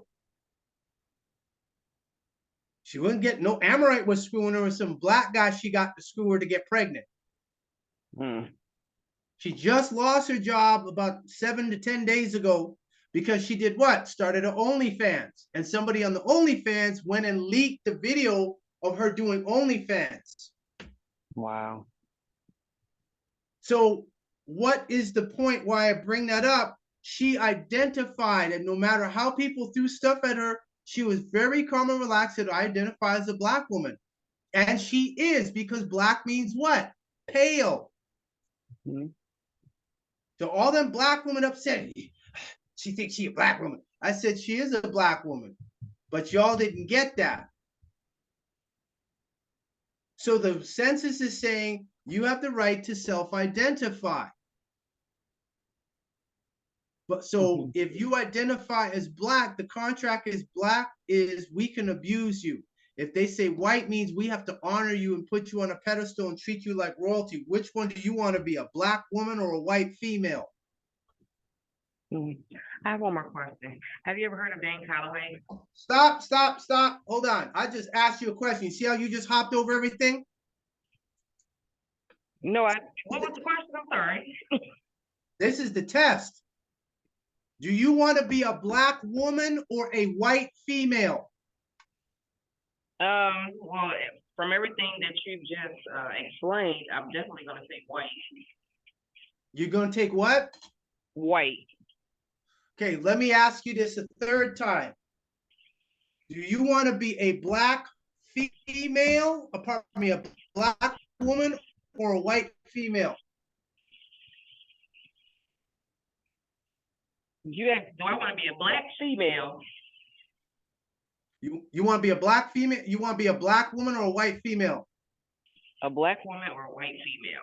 Yeah, which one do you want to be? I mean, I don't know. I don't think I understand the question because everything you Okay, good. I'm glad. This is fabulous.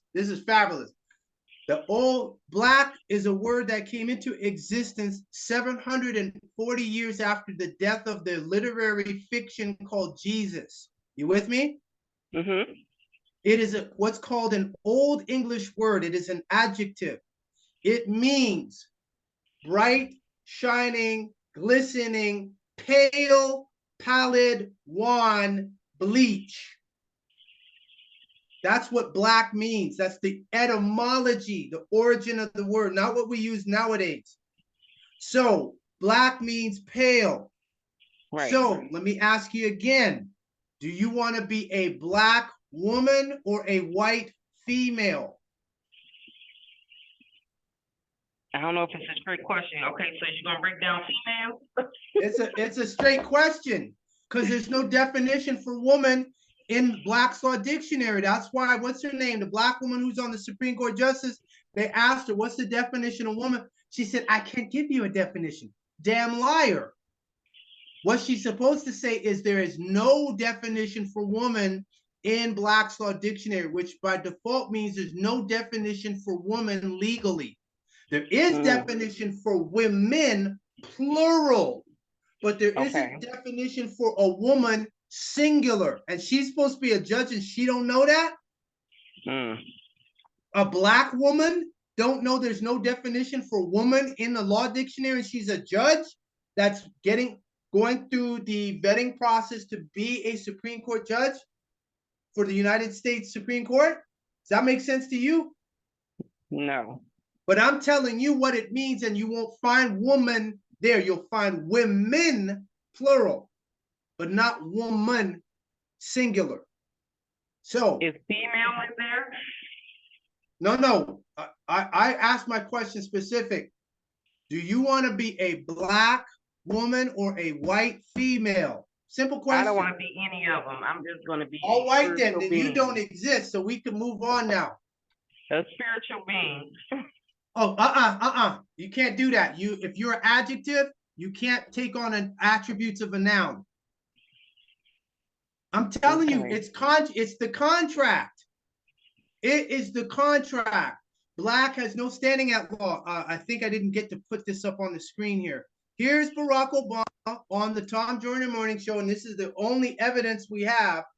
We heard the rumor, and then someone had the picture. This is the picture here. So on October 16, 2012, at 2:20 p.m., Black in public, and they still using the stupid word Black, And I know they're watching my videos, but they can't change it because they know if they do it, 95% of the people are gonna walk away from them. That's the end of their support.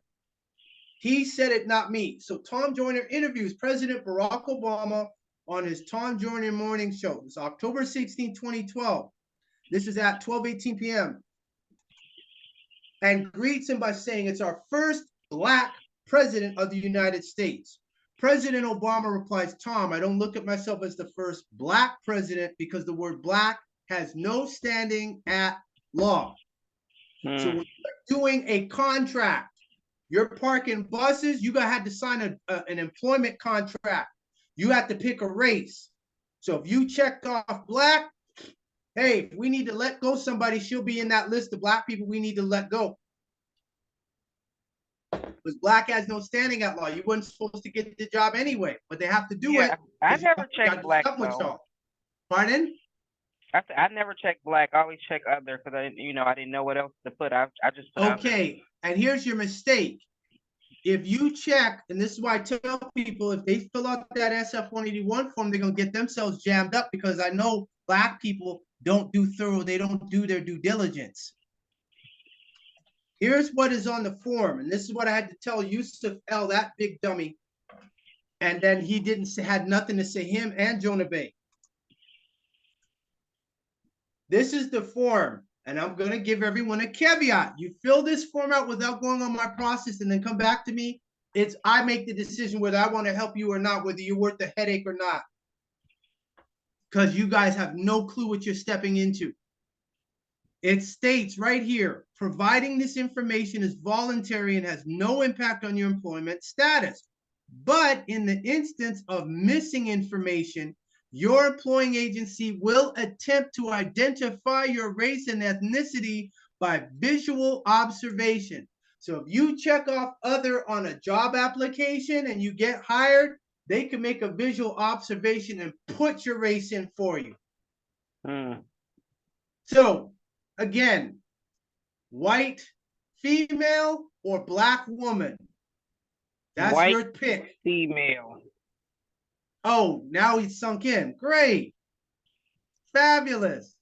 So same thing. We're screening everybody first before you come on the webinar. So if you've taken the jab, you can't do this process. If you haven't taken it, great. If you did a PCR test, you can still do this process. So you have to let us know which one of those. No, I haven't taken a jab. And if you did the PCR test, and you have to, you're gonna have to. What is a PCR? I never even took a COVID test before. Well, PCR tests, we had to put the Q-tip up your nose. You have to do that? I've never done that before. No. All right. So that sounds like all you have to do is just do the scanning to make sure you're not magnetized. All right.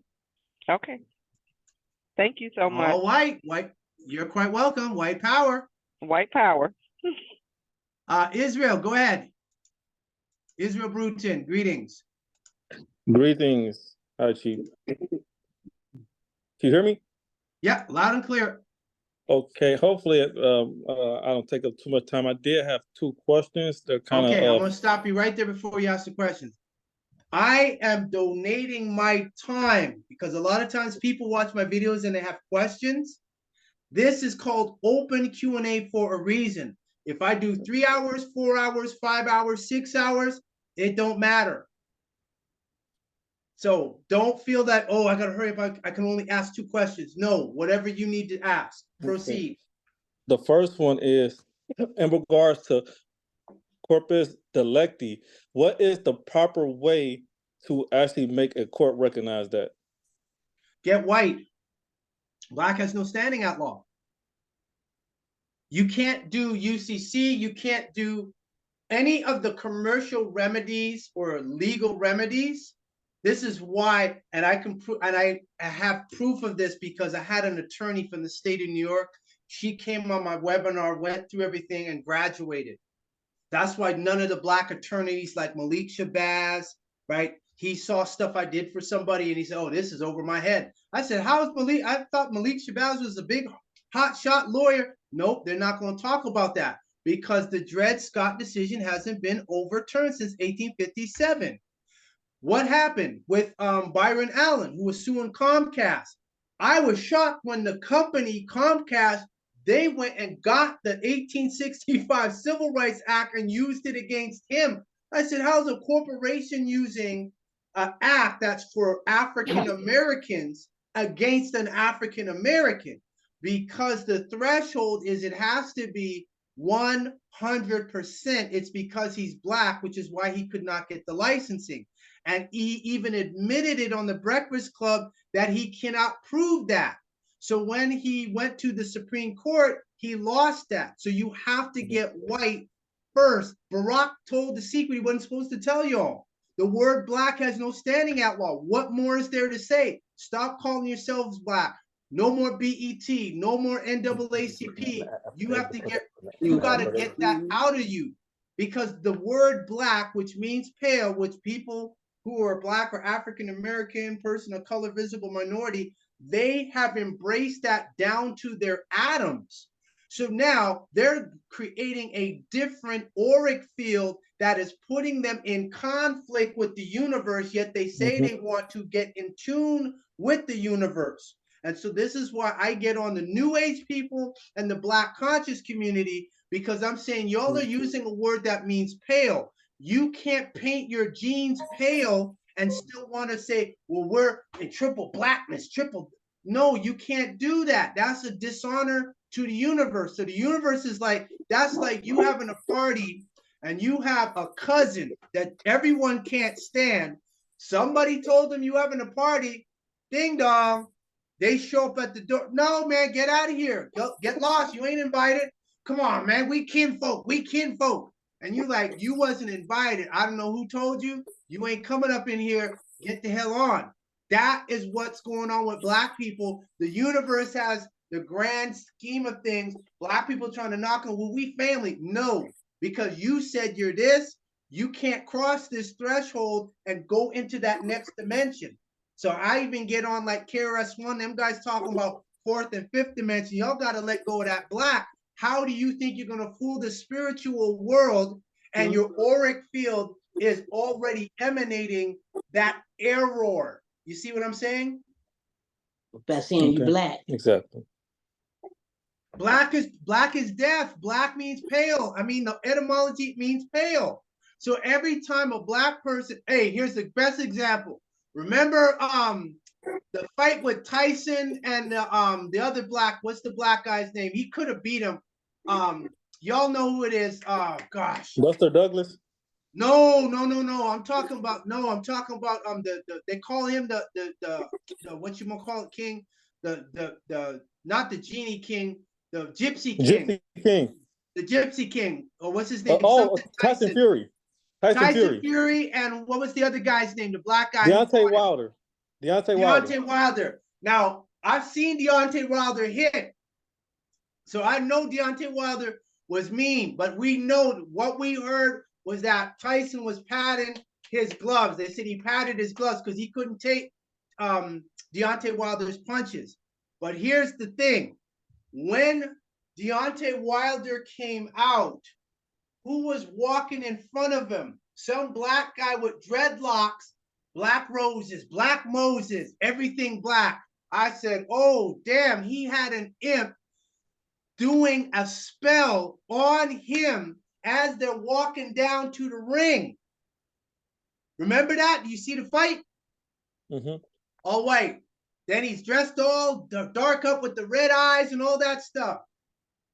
Tyson Fury comes down, he's sitting on a throne, and he got Amorite women carrying him down to the ring. So I said, he's the Gypsy King. And then I hear he said during the fight, leading up to the fight, he said, I want to taste his blood. I said, oh, damn. And what happened? He punched him, hit Deontay in the ear. Deontay started bleeding, right? Remember? They showed a camera when they're clinching. What did he do? He went and licked Deontay Wilder's left shoulder and licked the blood off his shoulder. This is after Deontay had knocked him down. I said this right in front of everybody. So I said, oh, he went and got that adrenaline rush from licking Deontay Wilder's blood and then won the fight. That's the second thing. The first thing was the imp, the black guy, chanting black as in front of Deontay going down to the ring. So therefore, first thing, magic spell was put on him. Second thing, when Tyson Fury got knocked down and he cut Deontay Wilder and licked his blood, that was his second win, and then he won the fight. So when I see here the Gypsy King, I want to lick his blood, I want to drink his blood, I'm like, yo, that's some next level stuff. You better be coming with the magic. Yep. But the thing was, he had that rapper. Rap is from the book of the Dictionary of the Vulgar Tongue. Rap means to swear a false oath, and rapping is a swinging great lie. So as the rapper walking down in front of Deontay Wilder is rapping about black, he put a spell on Deontay Wilder before he got to the ring, right in front of everybody in that Coliseum. Ain't nobody see that. I didn't watch the fight. I watched the replay. When I saw that, I said, oh, shoot. What the hell? Magic. So you can't claim, there's nothing. I've challenged all the black intellectuals out there, that your Cornel West, Dr. David Imhotep, Dr. Cress Welsing, all of them have nothing to say. What's her name? The other one from the Black Panther Party, Angela Davis. Yeah, I'm a black woman. I'm like, okay, I'm done with her. Done, old goats, done. How are you a black scholar calling yourself black, which is an adjective and not a noun? So this is what I'm talking about. This they're not playing out here, but you're not going to get any remedy being black. That's not that it's not like that, like your measurement is wrong. The bigger issue is you can't come on the job site and do the measurement. That's the point. So that's why people who are doing these commercial processes who are still black in their numinate record are failing because they never claimed white.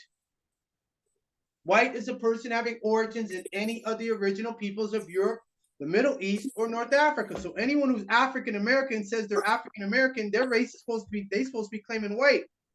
How you think all these illegal aliens coming up from Mexico, Ecuador, Venezuela are getting benefits? They're checking them off as white at customs. Do y'all see what's going on? It's a game. Pick a race. Next question. Okay, the next question is there a way or a case to identify that they know that the 78year trust exists, or a court case where you could prove that funds have been taken from the account? Used by the government. He's about to speak. No, whoever it is, come in front, put it in front of the camera. Put it in front of the camera. I was gonna say used by the government, the corporation. Yeah, and black has no standing at law. Would you like to start again? That was it. That was just the question. No, that's the answer. Oh, 78year trust. Which one are you making reference to? I was just asking, like, is there a way that you can prove that it exists and that money is coming from it, or anything similar? Oh yeah, because it's on security paper. If you look on the registration of live birth, it should say what is it, American Banknote Company. You might see on the bottom right or on the corner that registration of live birth is printed on security paper. they black masks. Could you just write it down? Could you do me a favor and repeat that one more time? I'm just gonna write that down so I can look that up. Yeah, it might say American Banknote Company or some banknote company. When you get a certified copy, it might be, depending on which one you get. If you get the actual copy of the vault copy, that's the application. If you get something that comes in like a certificate form, then that will be printed on security paper. And you'll have to zoom in or if you make a photocopy and the copy comes up void, you may be able to see where it's from a banknote company. Thank you. All white. That was the second question. Yeah, but again, you can't do anything until you get white. Like knowing about a Saamus trust does nothing if you have not changed the numinate record and you haven't claimed white. And that's the problem. Black people want to hold on to that, and they're making that their motivation. Freedom has to be your motivation, and you have to be in the proper status. You must have standing at law to implement that stuff. I'm already at the stage with the Rothschilds, the Autochtons I teach, we're already dealing with the mayor of London. We're already there. When you're saying change the numinate, are you suggesting to file the SS5? No, I'm not suggesting to pull out no SS5. I'm telling you, you have to change the numinate record and you have to get white. Okay. That's what I'm saying. And you can't, and if you do it on your own and you run into a problem, which will happen, you're not going to be able to have a background or a record of, well, who can validate aside from yourself that you're white. And then they're going to look at how you carry yourself about, how you live, how do you present yourself. All of this is part of the equation. I know people who talk about they're white, but they're wearing hoodies and Timbs and all this stuff looking like hip hoppers talking about, yeah, we in there, baby, we in there. Said, no, we're not doing none of that street stuff. That street stuff is illiterate. That demonstrates a person is degenerate when they cannot properly conduct themselves in a proper manner in terms of how they present themselves. You know a businessman by the way he dresses. You know a fireman by the way they dress. You know a police officer, aside unless they're undercover, you know them by the way they dress. If you say you're indigenous and the land is yours, look like it. Don't look like no black person out here wearing wearing Timbs or wearing Carl Kanai or cross colors or Gucci or because they're gonna say, oh, this person's a Negro. If you say you're indigenous, your family's indigenous, then look like it, present it. It could be as simple as wearing a choker, or as simple as wearing earrings, beaded earrings, whatever it is. The simplicity is good enough, but you cannot expect to go to the level commercially and you're still functioning or giving off the perception that you are a Negro or African American or Black. Understand? Understand. All right, thank you. Appreciate it. White power. Alonzo, are you there, Alonzo? That sounds funny saying white power. Yeah. Yes, I am. White power. Hey, hello. Alonzo, you there? Yeah. Yeah, turn your mic, turn your camera on. How you doing, man? I'm with the white man. Let me mute myself first. Where you at here? Oh, there you are. Greetings. Yeah, greetings, brother. I'm with the wife right now, man. We shopping. But look, okay, this is not what I want to do, so you know what I mean. So you got to bear with me. But I heard what you were saying about that, and I tell people that all the time about white and black and how to that right there and the proper way you write with the SF. But after you do that, where do you go with that? Where do you go with what? After you come with the white, because that's not really what recognizes everything. Dealing with this stuff. It does. Dred Scott, 1857. And yes, I understand what you're saying. I love that Dred Scott, because the Dred Scott also talks about the indigenous of the rights of the Indians, basically, even if they do come to the society. That no, you're talking about the UN Declaration on the Rights of Indigenous People. That's way after Dred Scott. No, I'm talking about the Dred Scott. When you read the whole case of the Dred Scott, it talks about that also. Even the individual Indians, even if they do come inside the government society, they still have the rights that they don't have to operate inside of society. But that's deeper into the Dred Scott case. Go ahead. One thing that I noticed about this society and what I've done in dealing with the status correction and dealing with being a forefront into this myself. I'm very private myself. I don't get out here and teach a lot of stuff, but I do go forth into this stuff. basically based off of my past of dealing with the police, shootouts and being shot by them, and had to defend my life against them and doing a lot of time because of that, and surviving assassination attempts from this. Status, they don't recognize minorities, and like you said, the black is minorities. Until you correct your status from a minority completely to the reaching the age of majority, that's when they recognize you as far as everything that you put down, your UCC, non-UCCs, and everything like that. Trust me, I don't have any problems in dealing with these folks whenever I operate and how they talk to me, Mr. Freeman, and a lot of things. And based off my past, I really shouldn't get a lot of people wouldn't got that respect. They would get harassed for the rest of their life. So coming across that and understanding that and how to operate in business out here in society, that's not really, I'm not saying everything you said was completely correct, that you will have to do that at certain times, but you will have to come from reaching the age of from the minority to reaching the age of majority. So what's your question?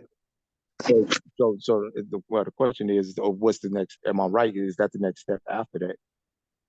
Oh, you mean after doing what? Claiming your status as white. Yeah, after that, you claim your indigenous heritage, prove you're not lost at sea, and then I train you in that order. Well, how do you prove you're not lost at sea? Oh, that's easy. Just look at the back of Social Security card. Okay. Back of Social Security card says it's property of Social Security Administration. So if the back's their property, the front is their property. So now we get back into chattel's personal, which makes that name an employee of the United States Social Security Administration, and by default the United States government.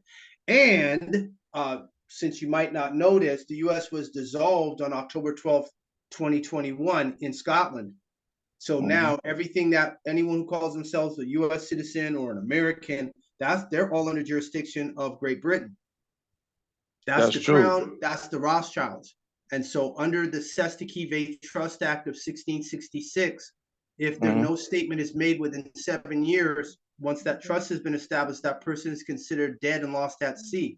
So everybody who's doing business is dead.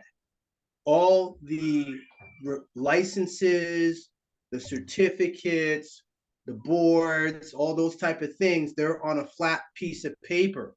That paper can't move without a three-dimensional object moving it, which implies that they're dead. Talking about the contract, the paperwork, all of that is dead. Yeah. And so based on that 1666, they're considered lost at sea, which is maritime law. So therefore, they have to invoke the fact they're not lost at sea under the 1707. And then go ahead. So it's you done a real declaration inside of the rightful courts? Because in order to do the losses, in order to come back into the document on the land, it has to be a proper declaration inside of proper courts. You have to I've already done that. I don't have to do that inside the courts. I can thank the Pope for that under the July 11th motu proprio of 2013. That's already done. Then they just rescinded the doctrine of discovery, not counting the fact that I voided out the papal bull of Pope Francis back on, that was September 9th, 2008.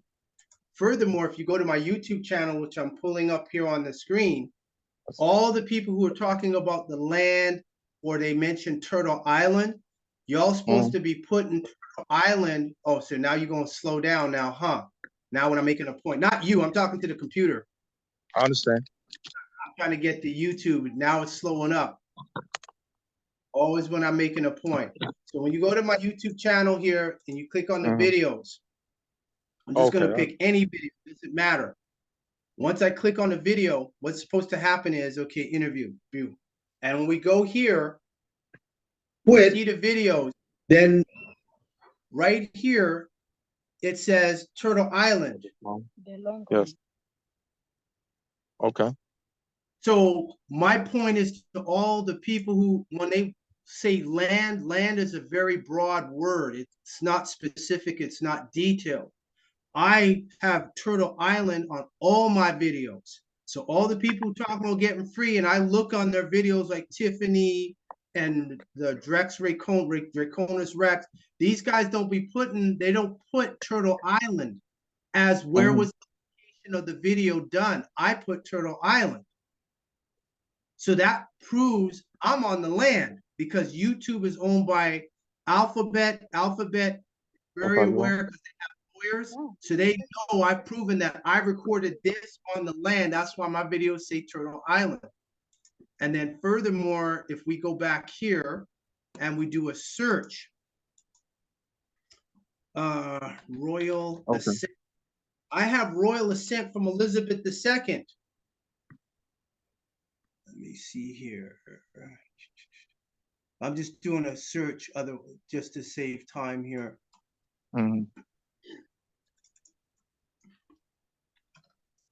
So I already did royal ascent. So I have royal ascent from Elizabeth II right here. Here's the video. I'll put the video in the chat for those that want to look at it afterward. And this is applicable. So we go step by step. Okay, here it is. I'll do it again and just put the title there. So in case people want to look and see. Oh, okay, great. So it's going to come up now. So I have royal ascent. What I'm going to do is I'm going to show is as of 1 year ago.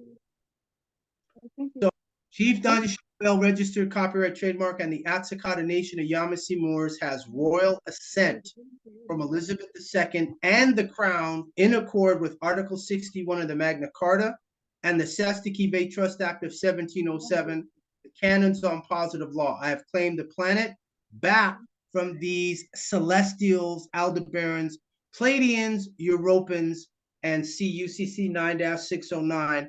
And these are the witnesses, which is the United Nations News, UNNM News, UN Liaison in Geneva, Switzerland, the Peerage in the United Kingdom. They're all aware of this. So I've done it. That's what full disclosure looks like. Not somebody saying stuff and they don't publish that nowhere that nobody can see. I have it here. Plus, I also have it as an NFT on the blockchain. So I'm going to go to my blockchain page. And yes, you can get, for those that asked, yes, you can get NFTs. Here's my certified, which one I want to use here. Okay, so I see what you, I love your mental. I don't no disrespect. I see where you're going. But, you know, when you're dealing with these folks, like basically people try to do trademarks on their names or or claim all rights reserved and ain't really reserved their rights properly inside it. You have to always know you're dealing with a corporation, that you're dealing with an entity. And you can't deal with an entity privately when you're dealing with an entity. It's private things you do private and it's public things you do public. No, that's old. That's old knowledge. That's what they used to trap people with. To say, okay, I stay on the private side. I don't come on the public side. Yeah, no, you can stay on the private side, but if they dishonor privately, then you have to go public. That's what's happening with that case in Atlanta. Oh no, I deal with them publicly. That's what keeps them up off of me. That's the whole point I'm saying, is that I deal with them in the public, and I move. It allows me to move in the private, and I have private processes also, which allow me that I've reached the age of majority, for where they respect me as a grown man. Are you white? No, I didn't claim that. But trust me, I see a lot of white people get hemmed up, and I did a lot of time with a lot of white people that I know. Anyone that I know that's white that got hemmed up was somebody that was black that just did the paperwork as a shield to hide behind and wasn't fully. They were not fully educated. They were not fully trained. They just wanted a quick silver bullet solution. Well, I've done a lot of time with white people, Aryan Brotherhoods, whatever you want to call them, white people. Yeah, but they're not white. White COs, white wardens.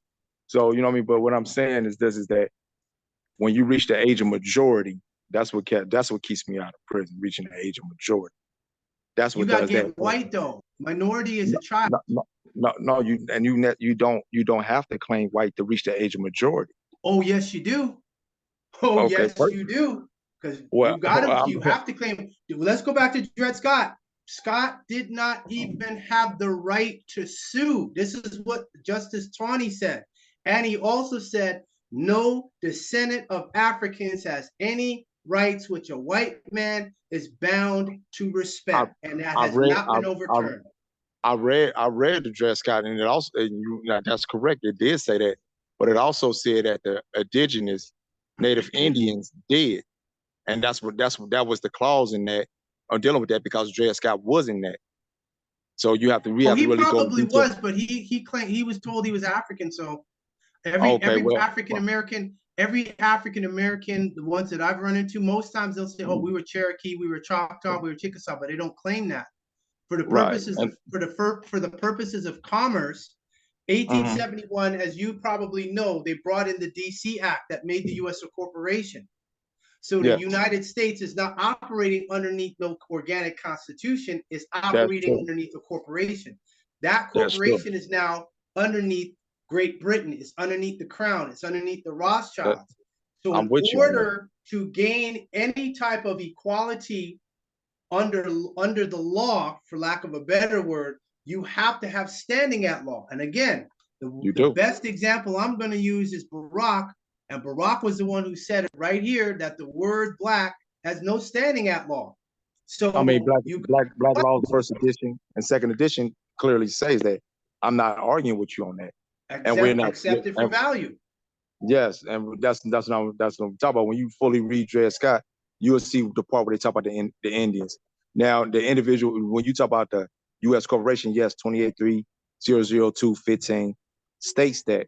But we also have to read the full definitions of 28.3.002, which shows you how to operate inside the court systems. And it also talks about the persons under 10, 28.3.0.010, when it talks about what a person's considered under. And they'll talk about the Indian tribes, like you said, and the individual Indians. So if they got Indian tribes, as we see and recognize by the government, who are the individual Indians? And we know who are the individual Indians. But you don't need recognition from a corporate government. This is 28 U.S.C. Section 1360. Right, and that's not what I'm saying. What I'm coming at is you have to come in equity. In order to deal in equity and seek equity, you have to deal in equity. What is equity? Could you define equity, please? Equity is coming in good faith and clean hands. Okay, so now how can one come with good faith and clean hands when the title for the courts are titled, they were in Puerto Rico, they were in Scotland, now they're in London? I could tell you, you have to be the fiduciary over the principal. Yeah, but black has no standing at law. No, we not talking about at law. We talk about when you're beyond the law.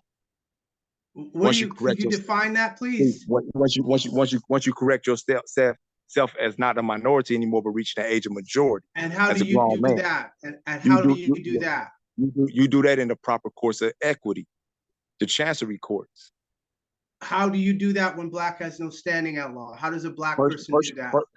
First you have to declare your status away from the United States citizen, because a lot of it has a United States citizen, and come back into the American, because you can't argue the Bankruptcy Act, or the Banking Act, until you corrected your status as an American national. And that doesn't matter what color you are. American means copper colored, so all the Amorites who call themselves American nationals are committing fraud because they're not the copper colored races of 1828. I could care less what they try to do, but still the standing is the standard. So if you talk why about would you call yourself an American national if you're indigenous? I mean, I understand what you're saying. I understand. Accepted for value and consideration with reservation of my indigenous rights eternally. I understand all that, but still in the same token, people still operate within the social. People still operate with the birth certificate. People still operating how they want to operate because you have to do business. Now, that means you got to know how to be a secure party, because everybody is being looked upon as an expert in commerce. And I've holding 8.5 by 11 paper. That's considered commercial paper. They're considered an expert. So good. So we agree on that. So my point is simply this: all the commerce that's going on, the people who are Black, African American, etc., they will never get equity because Dred Scott is still there saying there is no descendant of Africans that has any rights which a white man is bound to respect. So how do you fix that in commerce? You have to have standing at law, and we have the key thanks to Barack Obama. And that case actually has been, that article from Facebook, we've had Autochtons that have tendered that into court cases. And so those judges have been like, oh, shoot, like, yeah, we know that this is a giant fraud. So now when we get into the situation of American National, this isn't about American National. We're in the International Decade for People of African Descent. We're the first people on the planet. I claim the planet back. I got an NFT right here of claiming the planet back plus a token. I'm with you. I'm with you on all that, my brother. I'm not saying that. Now, what I'm trying to do is I'm trying to save people from backlash. Now, what I'm saying the is only way you're going to save people from backlash is you have to present what you have done. I'm presenting what I've done. You're talking. I need to see pre-Russia evidence. That's the difference. Well, you could Google me on some things, because I've been hated on by Google, and I could go and do my trademark licensing agreement and infringement on that, which I will do in a little later. But right now, I'm coming for a lot of securities. A lot of things that I've already went into international courts have done and declare my and change my status from U.S. citizen to an American national, reaching the age of majority. That's allowed me to claim a lot of my securities that I'm about to go claim once I do the full audit. I can't process none of that because I signed a non-disclosure, so I can't go in on all that. And there's a lot of other people who probably signed non-disclosures. So I can't go in there. Non-disclosure to me, I hear what you're saying. My thing is, when you make statements like that, great. However, when you make statements like that, the way I function and the way I teach people is, we want to see somebody who's alleging what they're alleging to present their documentation. I mean, I could show you. We could go over some non-UCCs on some private sides and some UCCs. You have my email is kevin19@gmail.com. Whatever you want to send me that can solidify your position and affirm what you're saying, I'm welcome to look at it. Well, what I could tell you, brother, is basically being out here, man, a living legend, man, being in them trenches, man. Basically, man, all my fighting against the system and going against what I had to go against, taking them 5 shots standing, from the corruption, from the corrupt police, and doing my status and being out here like I am, with the status that I have, being surviving assassination attempts and all that. I'm living proof of what I'm telling you, man. How you have that's to. Hearsay. That's hearsay to me. Until you present something to me, that's hearsay. I mean, I could take off my shirt right now and show you the bullet wounds if that's what you need. You know what I mean? But what I'm saying, my brother, doesn't confirm anything.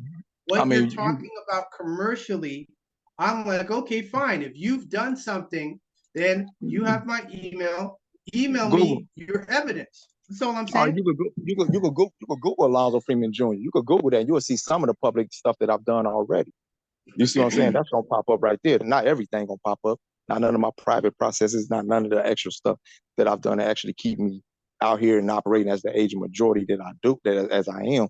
I mean, when you reach the age of majority, I'm not showing you my IRS elections because a lot of people don't even know how to really fill out IRS elections properly. We ain't got to worry about that because we got Missouri versus IRS, and my claims are already in U.S. tax court with jurisdiction. Bro, when you correct your status properly, hold on, I'm gonna help you here because you don't really know who you're talking to. So let me go to my NFT, and I'm gonna show you. If we type in Missouri versus IRS. Okay. Let's see here. Lack of jurisdiction, no jurisdiction. Let me see here. Let's try that one. The claims that I have on the British throne and the crown, which is the Rothschilds, that's already on file. Let's see, is this the one? Let me make sure if this is the one here. Yes, this is it here. All right, so I'm gonna zoom in here. So this was an Autochton. Yeah, go ahead. You can mute out if you have to. No, what I was saying is that there are many ways, there are many remedies to go about doing what you're doing. I'm not disputing anything you're saying. Accept it What I- for value and consideration. And I'm Yes, just what gonna I'm- present, I'm just gonna present to you the document here and of the why Missouri versus IRS. and why would you go about doing that when you could just set up your business trust and properly let your business trust be the power of attorney over the Okay, social? what jurisdiction is the trust under? I mean, it could be it's a business trust. It's for one, a business trust. It has its own jurisdiction. From Ohio Secretary of State, from what I was from what I was told, you set your own laws when you come in like that. Just like a corporation can set its own bylaws. Again, what jurisdiction is the trust under? The trust could be, it's a complex trust. It could be domestic, and it could be private, all at the same process. Okay, so why would somebody indigenous want a domestic trust when the U.S. has been dissolved? Because you want to operate in the public also. You want to get your credits too now. But but in the same token, Why like would you need to be domestic to get? Why would you need to be domestic for that? I mean, I have foreign. I have 9/8s. I have foreign ones, and also it's a process on all that, and it's a way to bring I didn't hear back. that. You broke up. I mean, I have foreign trust and all that too. So you know what I mean. But if you got an EIN number on any of them, they all linked in regardless. But what I can say is this: is the process of. Why would you want an EIN number though? I mean, I got a trust that doesn't have an EIN number that's coming in complete equity, that's getting everything. That's not what I'm. That's not what I'm doing. That's like I said, but that's again, that's all hearsay to me. Like, why would you want to set up an EIN number when the U.S. Federal Reserve is a foreign corporation owned by foreign? It's a foreign Jewish bank owned by foreigners. So why would you want to be domestic? No, I mean, look, the method, the point of it is when you set your IRS, if you're not the fiduciary over that social, and you don't have, if you don't have complete control of that principal as a third party intervener, and it owes the agent, then you're not considered at reaching the age of majority anyway. And they're gonna do, if you haven't locked up anything where the court system or anybody could come in and not be able to charge your account because you're the fiduciary of it, then it don't matter what color, it don't matter what status you're saying, if you ain't got everything on lock. It does matter. It does matter if you don't have if you're not familiar with the motu proprio or the Pope's apology to indigenous people. The Pope just rescinded the doctrine of discovery and the Sublimes Deos of 1537. That's why what's their names? Walt Disney was using that on Florida. That's still being litigated regarding the land that Walt Disney sits on, and they said, oh, they connected that to Charles III. Okay. So, all right. I'm just, I'll be on the lookout. I will be on the lookout. You got my email address, and so whatever it is that you want to present to me for as it relates to your position and your thought process, you feel free to send me what you feel comfortable sending me. No, I mean, I did too much showing my face and put my name out here. You know what I mean? But honestly, I'm just basically letting you know that, you know what I mean, until you reach the age of majority, it don't matter what color, what status. White is right. Ain't nobody beating white on this planet. White is it. If you ain't white, you have no status at all. You have no standing at law. If you're not looked at as a grown man, you don't have any status. You gotta be white to have standing at law. You have to be indigenous. You also have to have thanks to Pope Francis. I've written the Vatican multiple times. I've written letters for people in these U.S. courts, so they're familiar with who I am. I've already have claims that I've sent off to the Vatican that they're aware of. I've contacted the Gray Pope, the White Pope, and the Black Pope. All of them. Have they credited your account? Are they doing an audit? Did they bring in your securities to you? UCC 9-609. They got to turn it over. You know what the UCC 9-609 is? I probably do. So you did. I don't have to have physical. I do not have to have physical possession. I've had a claim on Elizabeth since 2012. Okay, so you had a claim and they ain't coughed up nothing. You ain't went to no judge to get anything. Why would I need to go to a judge for? I'm just saying because I'm asking because that's not what the canons on positive law said. Okay, and I'm gonna tell you, and I'm gonna tell you why. I'm gonna tell you why, because they're a banker, they're a clerk, and you know they have the clerks. They could go and get your credits and get it turned over to you and put into your account. They for already you. have not that. No, I don't have to go through that. That's canons on positive law 2057, 2054, 2056, 2057. So what Once an tell it? administrator has been given knowledge, they Yes. must dissolve the Saamus-Bay trust. And once an administrator has been given knowledge, they must do that. If they don't comply, then they have to be removed and punished immediately. Okay, so That's what? So canons on what? positive law. So you got they appointed a forensic auditor to audit the accounts for you. I don't need to have appointed a forensic auditor. 1537 supplements Deus already states we have a right for our liberty and our property. Once I've done the statutory declaration and a statutory claim, I've already communicated with them. It's out there in the public. So you should be getting your treasury packet soon then. What treasury packet? I'm not interested in a treasury packet. I'm interested in a copy. That's what I'm interested in. I mean, if you took control of the social and all that stuff like that, and you got everything out and coming to your account, they should be doing an audit. You should be getting that 1% on everything they create in your name. They're supposed not 1%. They got to turn the property over because that's called trafficking in human cargo. They never gonna turn it over. You only entitled to the 1%. The 1% is probably like 20 billion. I'm entitled to all of it. Canons on positive law says once I dissolve that and I make that claim, they got to turn it all over. They can't keep 1%. That's called living off of the avails. You know that. They're not gonna keep the 1%. They keep the 99 because they created it. That's hearsay. You got to present to me the evidence that's hearsay. You're giving me hearsay. Also, you haven't reached the age of majority to be able to claim it. No, I'm white. Okay. That's what I keep telling you. You haven't. Okay, so you're not a white grown man yet. No, I am a white male. Okay, so you're not a white grown male yet. Show me the evidence that says I have to be at the age of majority. Show me. Show me that. How does age of majority beat white? Present that to me in an email. How does white beat reaching the age of majority? Because still white, you have to have standing at law. That's why a 4-year-old Amorite can look at a 30-year-old black man and disrespect it. Nothing will happen. Yes, sir. Yes, sir. So you're a white minority.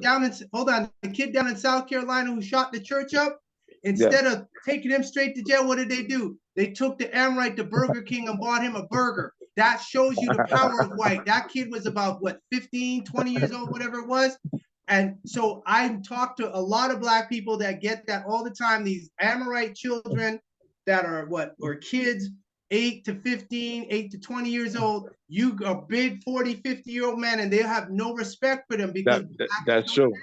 That was sympathizing. That was sympathizing with the inner Caucasianism. That's what that was. I accept that for value and consideration. I accept that. I have no problem with that. But it still proves the point that black has no standing at law and white is considered majority. I never not. I will tell people 110% what you said about black having no standing in the law, but that doesn't negate the fact that. No, I didn't say in law, at law. At law.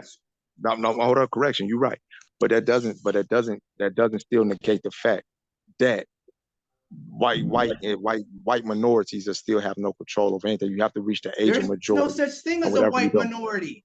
I can't tell. The Jews, the ASHNYM or the Sephardim Jews, they're minority, but they run and stuff. Okay, they're not the ones who run. They don't consider themselves a minority. They're not the ones who run it. The white minority is not running. Now unless you want to go to the Greys or the Draco Reptilians, it's your choice. There we go. We could go there. But now, so you have to be white. This is what Don Juan said to expand your auric field. You got to be white, and I'm not talking about skin color. I'm talking about white as a status. I understand what you're saying. I understand what you're saying eventually, but you're not.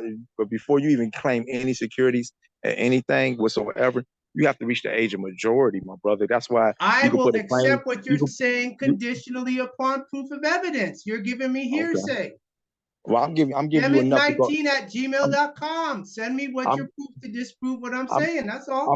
I'm just giving you enough to spark your interest to go understand what I'm saying. You might not understand what I'm saying now, but you'll be coming back saying, my brother, you're right. Listen, 'Cause- I've 'cause- already done fidelity searches. I've done all that. You're not telling me. You're not telling me nothing new. all right, Nobody talked about the all right, Sestakibé Trust. I'm all right, saying all right.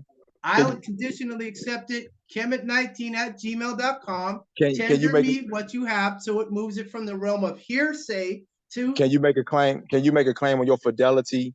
Can you make a claim on? Do you know how to answer the questions when they asking you what they ask you? Who's account? I've already done that. They Okay, denied okay, that I've done that. They lied. The okay. bankers lied.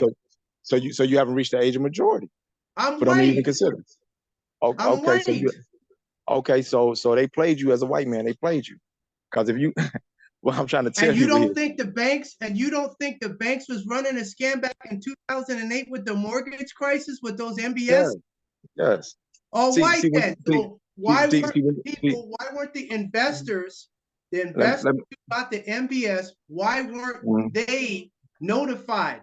They didn't tell them that they were selling it off to AIG. AIG got caught insuring the banks and having to underwrite. And then when everything collapsed, they got stuck with the bill. AIG had to yes. go under. When you reach the age, I'm going to tell you this: when you reach the age of majority and you probably did so with the proper authorities. Hearsay. No, I'm saying you could put the I claim. accept that. It's hearsay though. Okay, I'm going to tell you. Okay, I'm going to tell you hearsay. I'm going to tell you hearsay. Okay, so that's how you want to do it. I'm going to tell you hearsay, my brother. I'm giving you my email address to send me the evidence. I can't tell you everything because I'm telling you too much right now. What you That's mean? what I'm You're trying to telling get you me to too much. What you think? You got you got privacy? You got to hear this hearsay right now. I'm trying to tell you. No. We We don't do hearsay. We need evidence. Okay. That's why. Hey, I'm brother. honoring what you're saying by saying, hey, if you feel you're sending me too much, then here, email me, and then we go from there. I'm helping you to stay private, but you're trying to do private work in the public. I'm trying to tell you a little something, my brother. When you properly do it right there, you can make that claim to the IRS and go get them credit. Said, with them fidelity things you doing. If you can do it, I'll give you. If you can do it 1%, I don't have a problem with that. That's a better shot than just claiming and not getting nothing. You got to be recognized when you call them. They say, "Oh, Mr. Such and such." I'm already Mr. recognized. We working on that, Mr. L. You know what I mean? When you call them, they say they working on it. That's all I can say, brother. Is that it's some things processes I learned. With full reservation, while I talk on his rights eternally. Yes, and I love you, brother. I love you, brother. I'm telling you. Much appreciated. Hey, look, we got to come together and sharpen our irons, brother. Get the remedy. Kemet19@gmail.com. Send me what you got. We're gonna get there. I can't tell you everything, but I can show you enough. I can show you how to get it yourself. Kemet19@gmail. You ain't got to say nothing. You just tender it to me via electronic mail. No. What I'm gonna do is I'm gonna help you get it yourself. That way you can show everybody else. I accept that. I got how many witnesses here? Yeah. And then I help you get it yourself. We got about right. 40 witnesses. All right. Yes, so I'll accept that offer. I accept that offer. My brother. Then you're gonna be able to feed the people with the knowledge you got, because I'm with you what you saying. Then we're gonna put it all together, then we'll be strong. Kemet19@gmail.com. 587-712-0639. Look forward to your contact. Israel will text it to me. All right, one family. All right. All right. That was fabulous. I trust everybody enjoyed the conversation. If you enjoyed it, say yes. If you say no, then say no. However, this is what we're talking about. I accept all offers upon proof of claim. I am rejecting nothing. Let's see here. Amara, go ahead.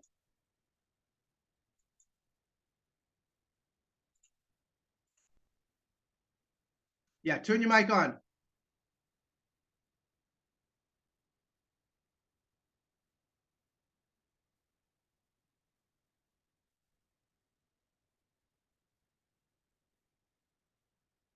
Turn your mic's on, your volume. Make sure your headphones is plugged in. Can you hear me now? Yes, loud and clear. All right. So a little Bluetooth issue here. Hold on. Yeah, no problem. And while we're doing that, I'm going to go over to the benefit of those who didn't know. So here's my OpenSea channel. Here is my NFTs. This is the active NFT. This is a certified lien and active claim on Elizabeth II. This is certified by the Commonwealth of Kentucky. So for those that didn't know, now you know. We go to create it. I just did one the other day. I did contact the House of Orsini and Governor Ron DeSantis. If you go there, you can see all the different ones I've created. This is the ID that I have for the UN input questionnaire for the Human Rights Council that I was at. And let's see, there's another one here. Oh, let me scroll down here. Okay, Ron DeSantis, the governor. This is a video. Okay, here's the one that I faxed the Vatican and voided out the papal bull of 1492. It's a my story. It's a mystery for us that no other Moor, no other talk than anyone. Did I just get kicked off?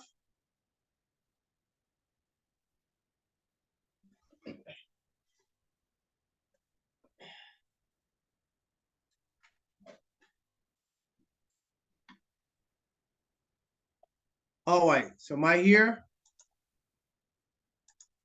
All right, so everyone can see me? All right, did that tab crash? All right, here we are. All right, so everyone can see, great. So here is where I've voided out the papal bull. So people can go there on OpenSea for those that's crypto knowledgeable, blockchain knowledgeable, and you can get the NFT here. So this is where I faxed the Vatican and voided out the papal bull. This is the Sublimis Deus that I notarized. I know I have a couple that I have to send off. We'll be doing that in the next 7 days, the Sublimis Deus. So when you go here, you can see all the NFTs that I have done. The main one, well, one of the main ones is the claiming of the planet back. So New Boom reclaims this world. I'll open that up in a separate link. And this original owner of the planet. Put that, this is all on the blockchain, an original Autochthon Lodial title. And of course, remedy for the computer code. So if you go here, for those that are crypto knowledgeable, you can go here and you can get the NFT. This one is a non-transferable, so I'm the only one that has this one. Same with the Lodial title.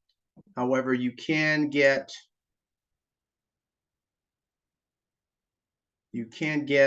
any of the other ones that are listed here, like original indigenous people of North America. That's an excellent one. And that one's only $1.33 Matic. So all my claims and all the work that I've done are not only published on the internet, they're also on the blockchain. So we have a QR code and token of me faxing the Holy See and voiding out the papal bull. So all of that is there. For those of you autochthons that are not familiar with blockchain, I have a blockchain class that I do on Wednesdays. Depending on where you are at on the webinar, you can come on, just let me know. All right, so I'm glad everybody is enjoying this. This is great. Imara, go ahead, you there? Oh, what happened? Did he get kicked out again? Oh boy, where is Imara? Yeah, they kicked him out. Oh, there you are. Greetings. For all you new people that came in, if you got a question, put it in the chat. If this is your first time on, please let me know what city, state, or country if you're not in North America. And or raise your hand on the toggle button and raise your hand, and I will answer your question, or put it in the chat and I'll answer it. Go ahead, Amara. Greetings, Chief. Greetings, Chief. I have a question here. Just interested to find out, since the Rothschild, since he passed, your Yes. lien on the Rothschild, how does that affect the lien itself? It doesn't affect the lien. What it shows is that a claim was made, just like with Elizabeth, because I put a lien on her death certificate. The claim is there, and it's showing this is a claim that hasn't been paid. What a lot of people do not know is, on international basis, there are also countries that owe that haven't paid. For example, like the United States, there was years, at least 5 or 10 years, they were not paying their UN dues.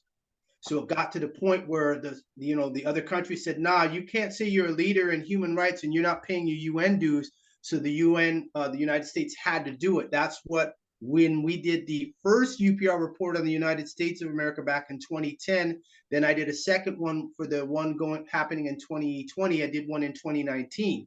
So the US was just ignoring the UPR reports. When I did those and put our claims in there, aside from the pressure they were getting worldwide, then they had to come up and cough it up.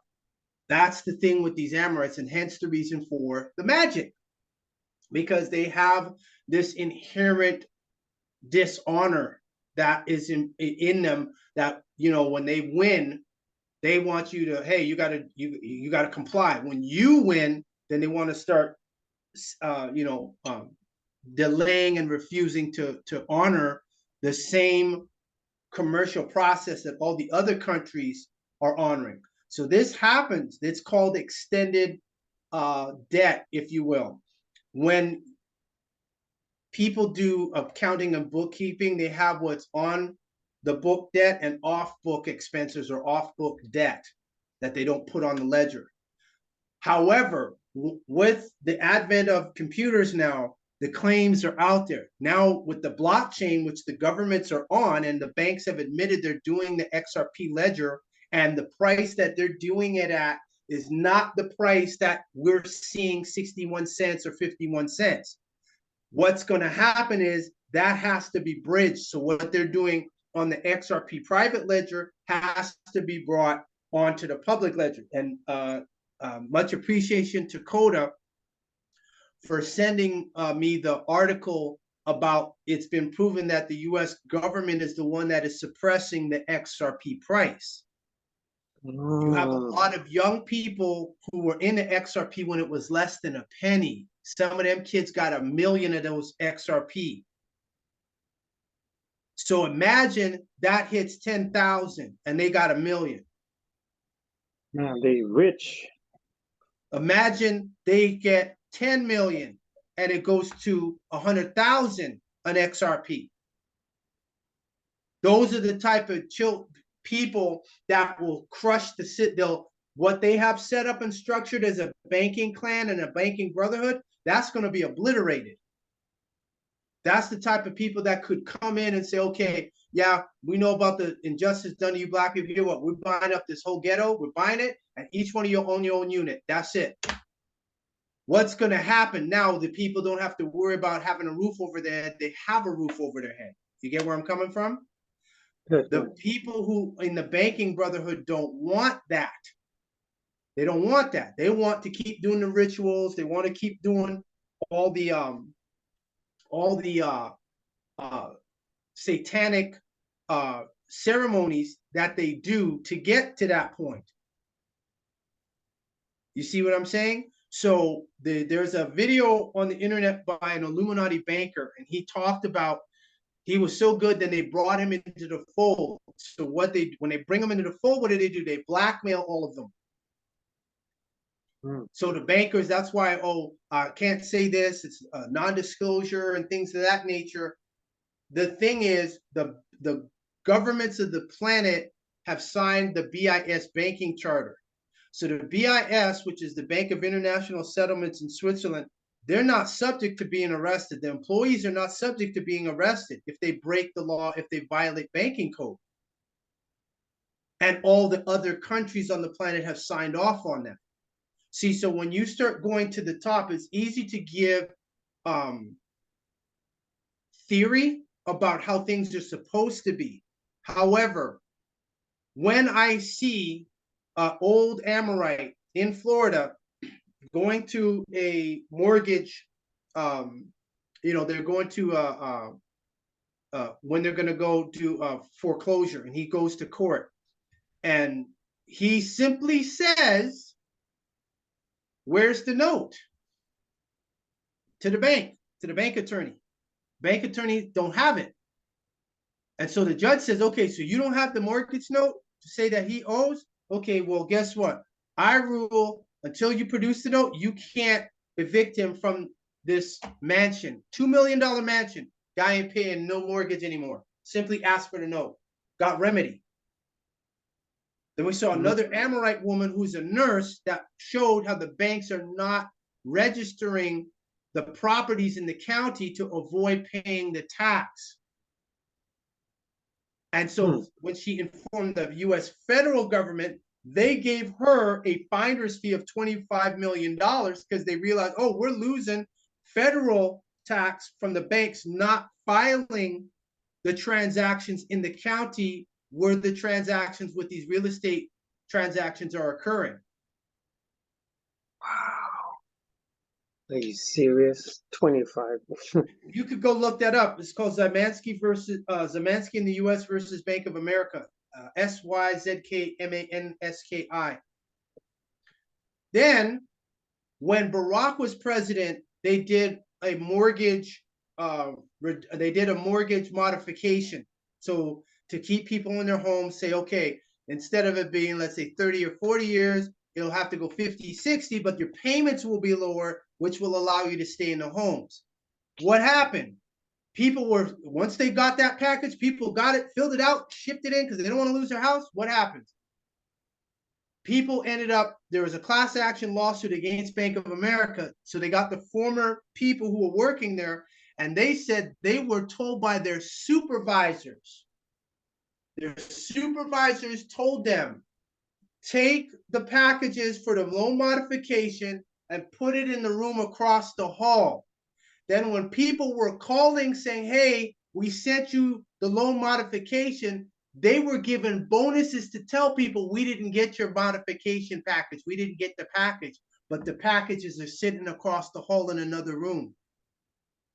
So this way, when they did that, they could, talking about the bank, could still foreclose on the people saying, we never received your package, and for that reason, we're foreclosing on you. So then people sued and said they sent it in. Then they got the people who worked at Bank of America and said, we got it. We were given bonuses to tell people on the phone we didn't get the package. Meanwhile, the package sitting in the other hall, in the next room across the hall.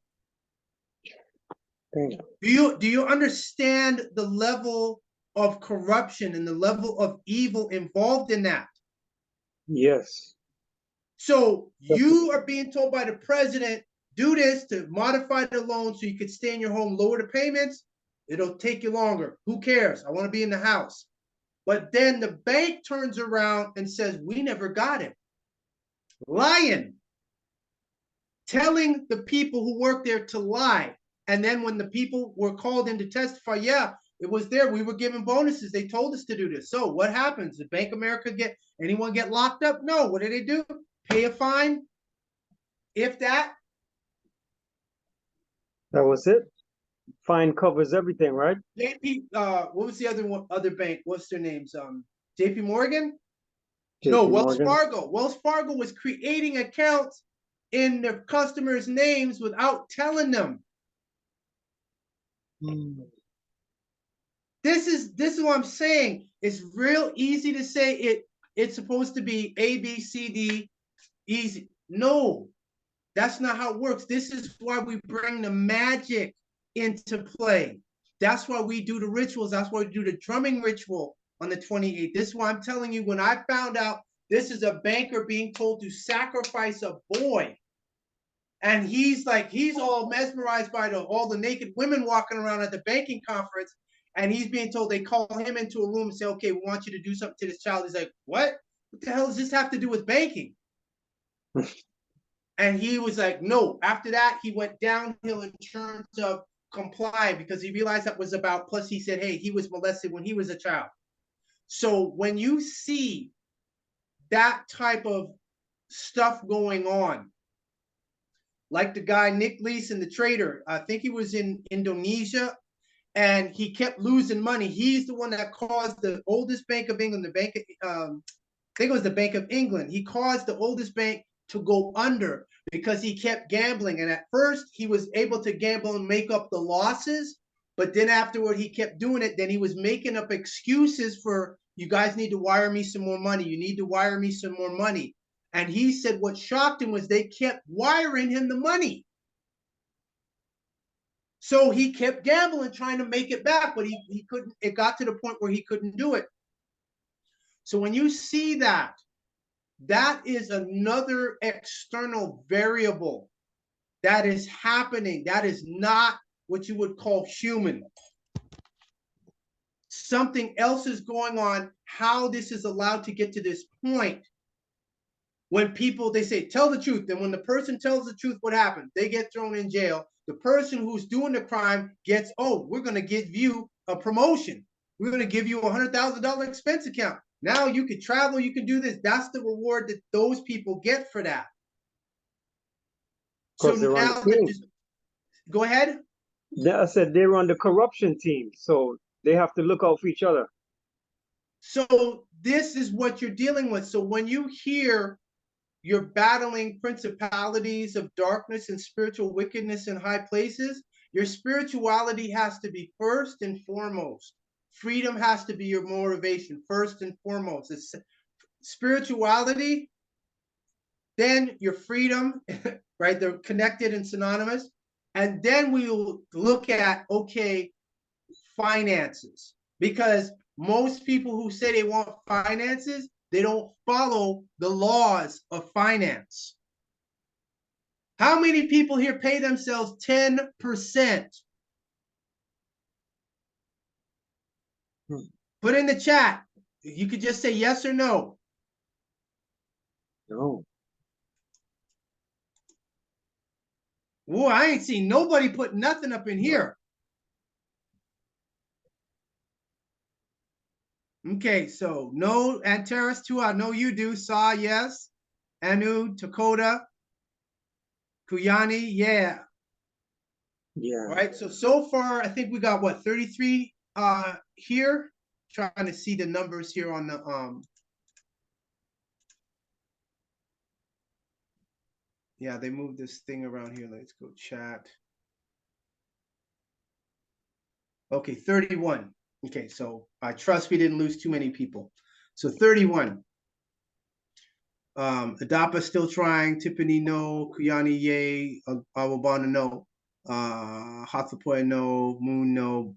Okay, all right. So this is the principle of financial law. There's a book called The Richest Man in Babylon Shares His Secret. First thing he said, you pay yourself 10% off of every check you make, 10%. If you want to do more, fine, but the number is 10. Why do we know this? Because them black churches make sure every Sunday, did you tithe today? Did you do your 10%? Wait, hold on, let me check the books. Hold on, you're delinquent, you didn't do your 10%. They know to ask for 10%. That's the magic number, 10%. Once you take your 10%, you owe nobody that. That's yours, free and clear. Whatever you have left over, you can't keep. You settle your expenses. The faster you settle your expenses, then that allows you to have more to save. Now you're like, okay, eventually once that gets to a certain point, like, okay, what am I going to do with this? How am I, because you got to put that to work. It's energy, it's representative of energy. So you want that to go out and get more energy for you. So when I tell people, if you have a business, you have a product, you have what, let us know so we can what? Support you and send energy in your direction. That involves what? Communicating. That's what involves that. Dr. Claude Anderson, and it's amazing how these are the things I didn't learn when I was taking business, said that economics is group. That's the key. Economics is group. People think, oh yeah, he's an entrepreneur, but he had what? A network of support to get him to that point. So when I tell White to talk to you all have to communicate, you all have to talk. What do you have? What ideas you got? What you got working on? That's what you have to do to support each other. The Jews do it many times as I was going into New York or go to the wholesale area off of Broadway and 32nd. Oh, I want to get such a, we don't have, hold on a second. They call the next store. Oh, hey, go to that store, go to 2 blocks over on the right, they're right there. They'll have it for you. They send each other business. The Jews do that with the fabric. All right then. So now, where the hell do you all think they got that concept from? Us. We first on the planet? That means we was the first business people on the planet. We were the first sailors, we were the first scientists, we're the first everything. So it all originated with us, but we're the only ones that ain't doing it. So the rule is, at the point you want to start a business, you sell to anybody, but you buy only from each other. These are laws of business. So if Black people are not going to honor that, if autochthons are not going to follow that, then they cannot be surprised at the outcome of their financial position. These are laws. You cannot break them. There's a book called by Napoleon Hill, How to Think and Grow Rich, and we studied it. One of the things he said is, do something for free, give it away, and don't look to get funds from it. That was the webinar. People didn't understand that. They thought, oh, I could just get some for free, take it, hustle it, da-da-da. They didn't understand, they didn't get the concept. Now, after 7 years, I don't have to give that out for free. I am established. Now you're going to contribute because we're in the last year of the International Decade for People of African Descent. Plus, I'm giving people keys. Hey, if you got an NFT, give me the list of what you got so I can support you. Because now your NFT, I purchase it, it makes your NFT real. Do you all understand where they messed up now? Is everyone getting this?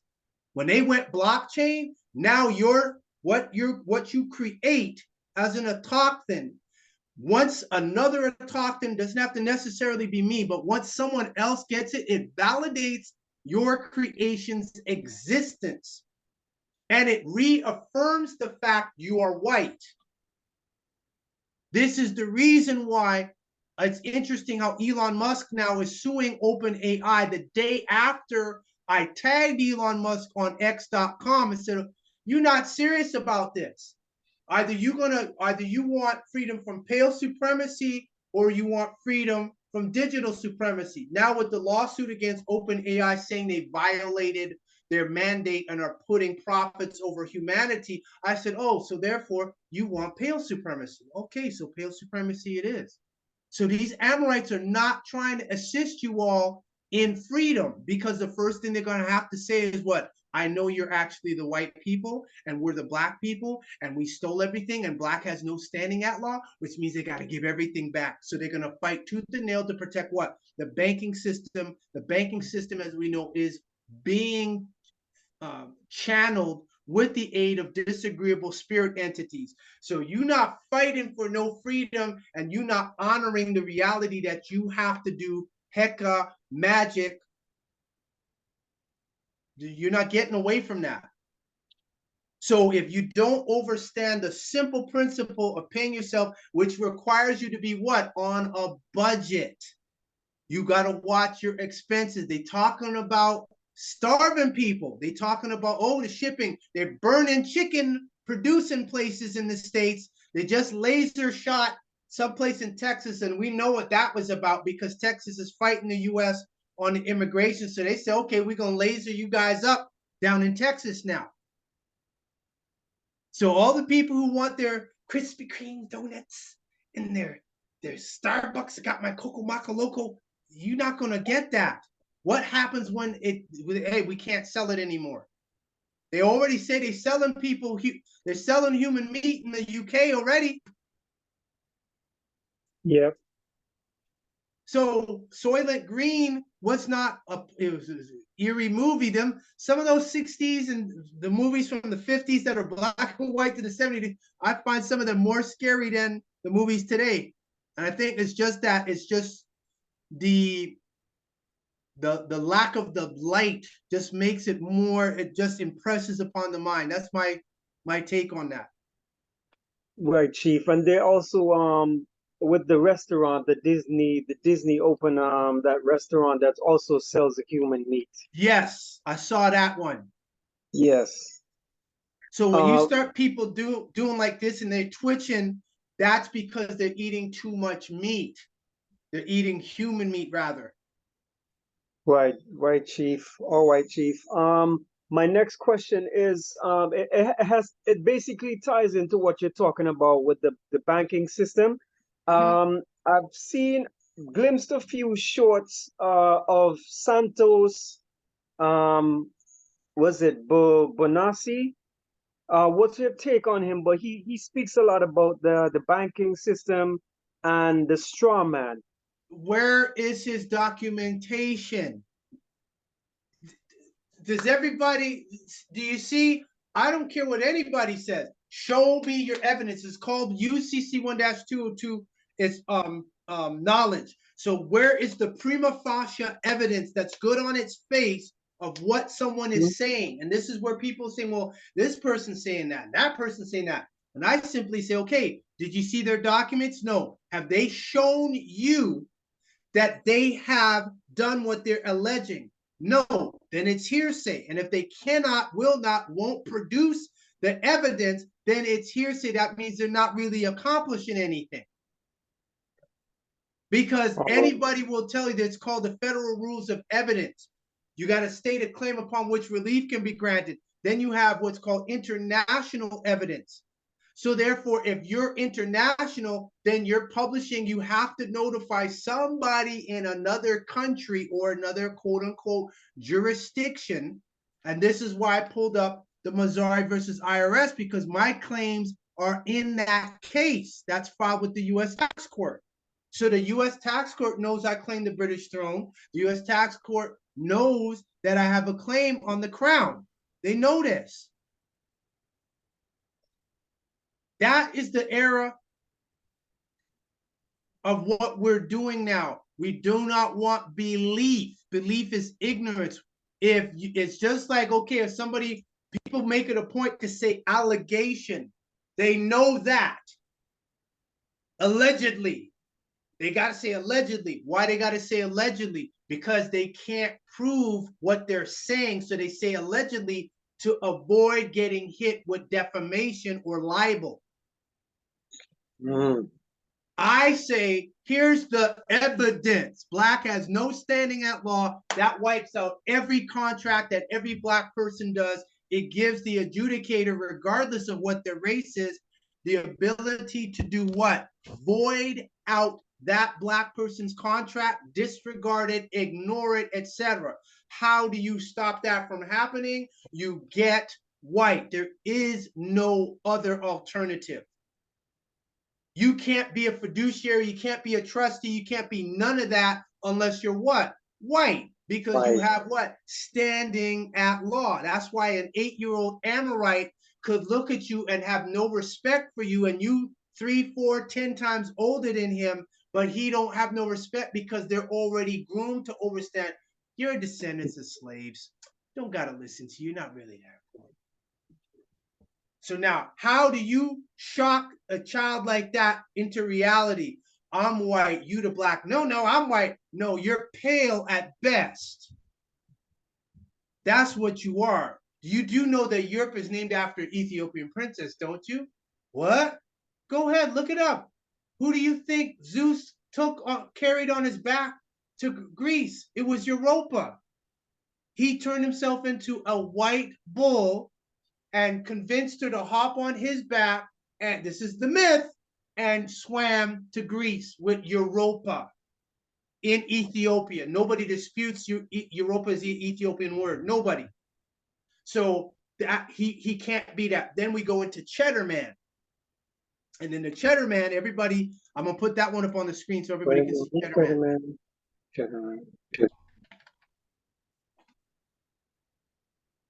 Where it is, so okay, Cheddar Man.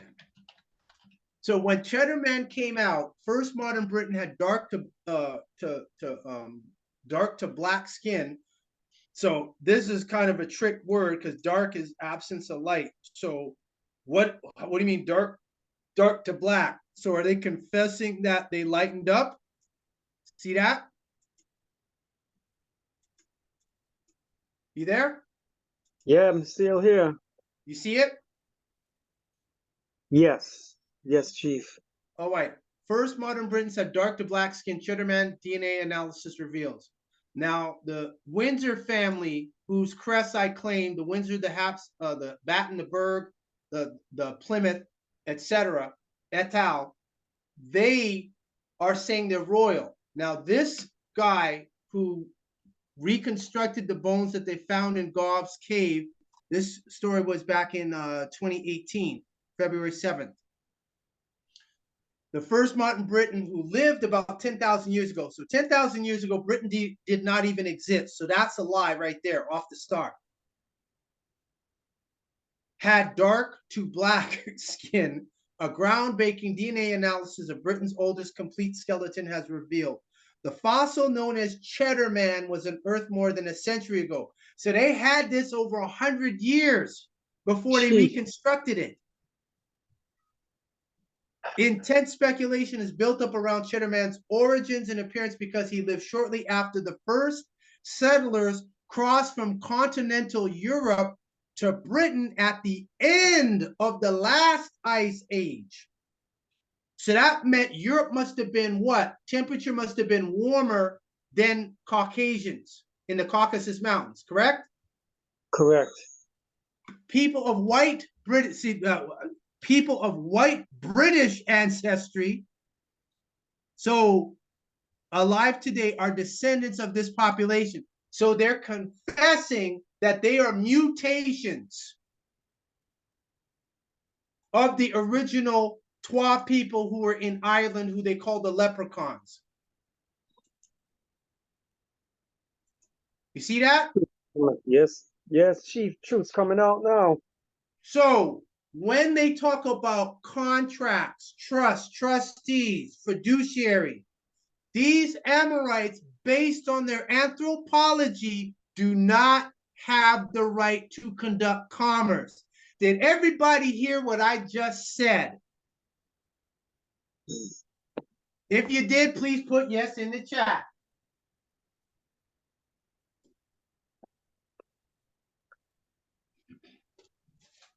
Little known fact. Little known fact. Hold on. Little known fact. There's a book here called Let's Set the Record Straight. In this book, on page, where are we at here? 97. This is the old version. You might have to flip a few more pages, maybe about page 105 or so. But you could start from 97 and work your way. Let's see, 111. Let's see, Superman. Or is it 88? Hold on one second.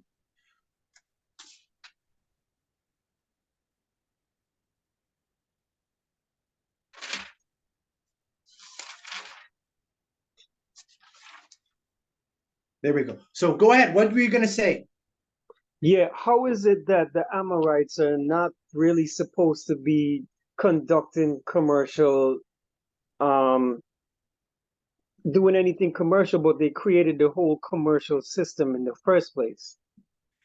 Because on page 81 of Let's Set the Record Straight, this is the old version. Anyone who's got the newer version, you'll have to try there, and you might have to go a few pages afterward because it was updated.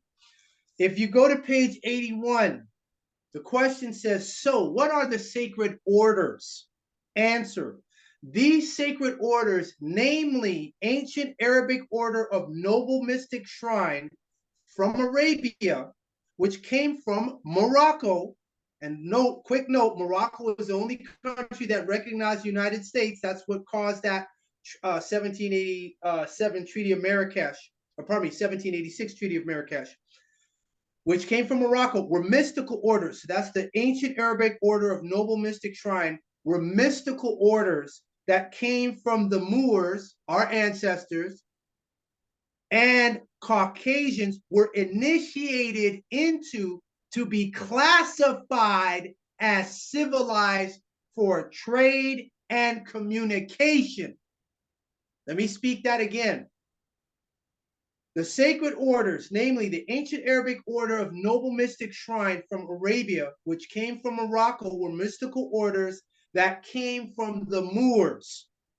And Caucasians were initiated. The people you call Caucasians, they're not really Caucasians, they're Amorites, pale people, etc. They were initiated into those orders in order to be classified as civilized for trade and communication. So we created, basically our ancestors created the whole commercial system. Thank you. Much appreciated. So if you do not claim the origin and they know you're a descendant of the origin, they're going to go off on their little, well, this is our world and this is real. Now that you know and the other 30 other people here know, now you realize what they're calling commerce when they don't honor it. And you have the book or you have the statute, you have the code, says you have to do this, you got to honor this, and they don't, then that means they're going back into their uncivilized state of dishonor. So at that point, okay, I got to go do the magic now to teach you a lesson or the heka. In fact, the Knights of the Ku Klux Klan dressing in hoods was borrowed from the dress of the Moroccans, a cloak with a long pointed hood called a silham, which is also worn by the Moor Brotherhood in Seville, Spain, who are the Alhambra. The Alhambra is a Catholic organization founded in 1964. So in order for them to do business with our ancestors, we had to initiate them to say, you're civilized, you're good to go. Now we can do trade and communicate with you. Quick question, Chief. Was the silham white? Yes. Yes, so they took that too. Yes. So when you saw Dave Chappelle did the skit White Power on his first season, the first episode of the Chappelle Show, and he wore a hood, that is a order. That is an order. It's the Brotherhood of Seville order. So the Amorites took that and flipped it on us as the descendants to scare us from going back in that direction. All right, so Chief, I'm just trying to tie in something here. You mentioned so since it's a commercial world, and you did mention earlier that the Social Security number is basically an employee number. Is that correct? Correct. So it's not like a chattel number. Is it an employee number or a chattel number? Which one is it? Yes. Yes. Both. Yes. Oh, wow. It's trafficking in human cargo. No one's talking about that. Nobody's talking about that. Think about this. A farmer registers their cattle, so if someone steals it, they know that it's theirs, yes? Yes. Okay, so why are people registering their children? Because we're all chattel. Well, but that's trafficking. But my point is that's trafficking in human cargo then. Correct. Because they're taking that child, creating a bond, putting a value to it, sending it either to DC, 55 Wall Street, or the Vatican. More than likely it's the Vatican. And then they're saying, okay, we're going to give you a receipt allowing you to function in commerce, thinking, oh, I can get a job. Meanwhile, that certificate, that bond, the asset of the registration of live birth is being traded. That's called living off the avails. They lock people up for doing stuff like that. If they do, they get women and they start trading them and shipping them on. That's called trafficking in human cargo. How is that trafficking in human cargo and registration of live birth not trafficking in human cargo? Isn't that the same thing? The same thing. So maritime law works this way.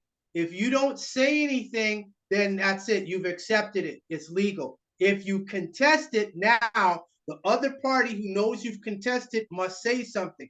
If they do not say anything, then therefore your counterclaim and rebuttal stands. Hence the reason why I showed, yes, I have royal assent from Elizabeth II of the claim I have on her. She said nothing. That breaks protocol as a royal person, so-called, to sit there and I say I claim the British throne. I got a picture. The throne room picture is in the U.S. Where are we at here? See, I like to show people. I don't like to talk and not show nothing. Where is it here? I just pulled up the tab. All right, so here, okay, so not this one. Oh, wait, and that's the Missouri versus IRS. This is the docket file. Oh, wait, so let's see here. Yeah, 9 of 48. Okay, I got to refresh this page. This, I think this should be it. This is the docket filing. So I'm going to refresh this because I can't. There we go. So we go here. And this is the docket filing here. So this is filed. And this is the precedent-setting case that the IRS commissioner filed a motion to dismiss for lack of jurisdiction. So when we go through the docket filing here, right, I'll put the link in the chat for those that want it. What do you see here? Can you speak that? You see that on the screen on your end? No, I'm using my phone. It's real small. Oh, okay. So it says planetary notice of active claim published on Facebook, November 27, 2019.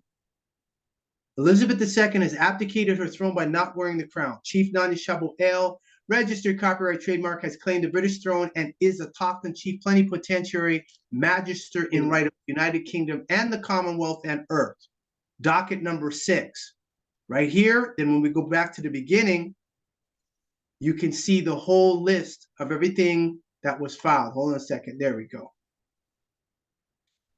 Docket record, 1, 2, 3, 4. And then when we go 5, 6, brief and supportive petition, filed by Zakaria Bey. June 9th, 2022, 2 years ago. So my claim on the British throne, just so people could see, this is the United States Tax Court. And this is the tax court in Chicago, Illinois, which is connected to the main one in Washington, D.C. So my claim on the British throne is evidence.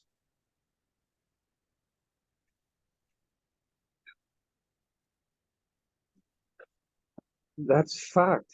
Nobody can dispute that.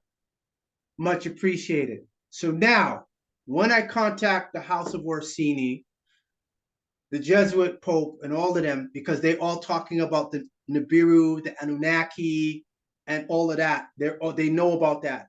I'm a descendant of them on the planet coming forth saying, listen, the shit's over. Give it up or get laser shot or fire on the planet. And I know there's nothing for these Amorites on the other side of death, as ASHNYM told us. All right, Chief, much appreciated. Thank you. You're welcome. And I'm going to finish that up before I move on to the next question. On page 86 of Let's Set the Record Straight, we as Moors are the indigenous nation of every continent on this planet. There are white or pale breeds in every race, such as the Celts. There are Nubian breeds of Celts, and then there are the pale breeds of Celts. There are Nubian original breed of Libyans, and then there are the pale Libyans.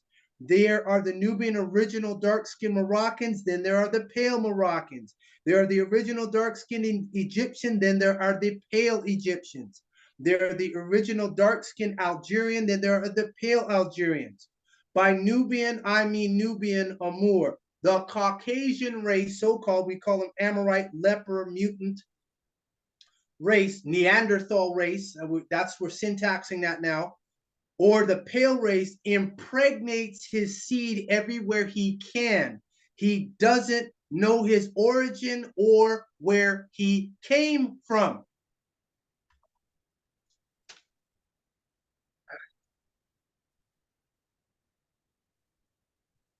They say Europe. Where in Europe? From the cave, which is the meaning of the word horite, which means cave dweller.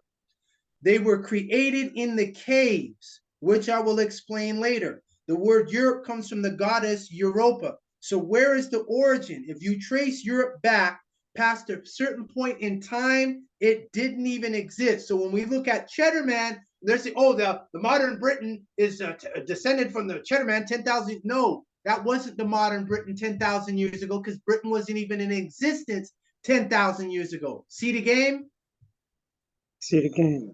The place known as Europe today in ancient times was divided by two rivers, namely the Rhine and the Danube. The south and west side of the frontier, which would be Portugal, Spain, Italy, and France, were inhabited by the Caucasian or barbarians, whom the civilized world had almost no knowledge of. If you look at any nationality of the so-called European race, you will find that there is no way to trace back their history. They don't have an origin or a nationality on this planet, so they have to make it up. So they could talk all this quantum and high science stuff, but then they'll defer and say Jesus and God in the next breath. The white race is not white because it is synonymous with pure when he is a degenerated gene. This is his subliminal way of saying he is pure, and you being the opposite are not. That's why you got to claim white.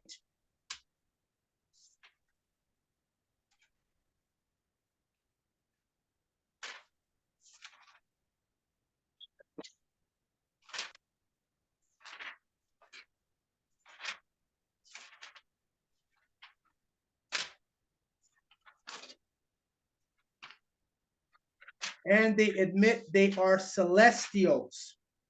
There we go. Beautiful. On page 109 of Let's Set the Record Straight. 109. The beings, right. the beings from Pleiades were tapping into and controlling his brain. This is talking about Yaqub. These blonde-haired, blue-eyed extraterrestrial beings were communicating telepathically with Yaqub, giving him the idea to create the flugel rods. The Pleiades had convinced him to make this nation of people who were weak and wicked to rule the earth for 6,000 years. The scientists that worked with Yaqub bred the flugel rod genes with the Asiatic black man who were the Hindu. So this is another reason why you don't claim black, because black is the Asiatic black man, the Hindu.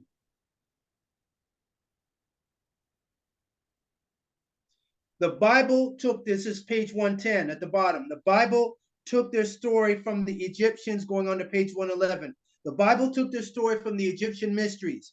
Genesis is the story of the genealogy of Aset, which they say Isis. Isis is the Greek word. And the first 7 chapters of Genesis were taken from the Enuma Elish and the Gilgamesh epics. The rest is copied from the Egyptian mysteries, which were copied from the ancient tablets. So, as you can see, the pale race are originally from another planet. They are star people. They do not belong here, but their ancestors from the stars want to take over this planet. Question: what planet did the pale race come from? Answer: the pale race is originally from Pleiades. This is page 111 still. They're from Pleiades, Aldebaran, and Europa. When they trace their history back to mythology, they are tracing it back to the stars. They are also the star people. Their story is in the Superman story of the planet Krypton. That is a true story of their planet dying, and one of them escapes Superman and comes to Earth. Notice that the green light kills them. The S on Superman's chest is symbolic of the serpent or snake, and the snake is a reptilian. So you have to throw these facts into their face when you're doing commerce and they dishonor. Like when I was with when I came on the thing with Mark, when Mark had his event and he singled me out, and I already knew as soon as he made the move on me, I said, okay, I got to get you. And as soon as he did that, I said, I know who you are. I know you're from Procyon. I know you're a Hindu. I know you're the black man. He said nothing. We got that recorded. Wow. So this is how you have to shake them up while they got the hypnotism on, oh, I got to do this commerce. I got to do this. I got to follow this. I got to, okay, fine. We got to play this under threat, duress, and coercion. We'll do it. Now, if you dishonor, we're going to hit you up. We know who you are. So explain. So when you see the Missouri versus IRS and they granted the order and the case was dismissed for lack of jurisdiction, why do you think that was? Because my claim is filed with this autochthon's case.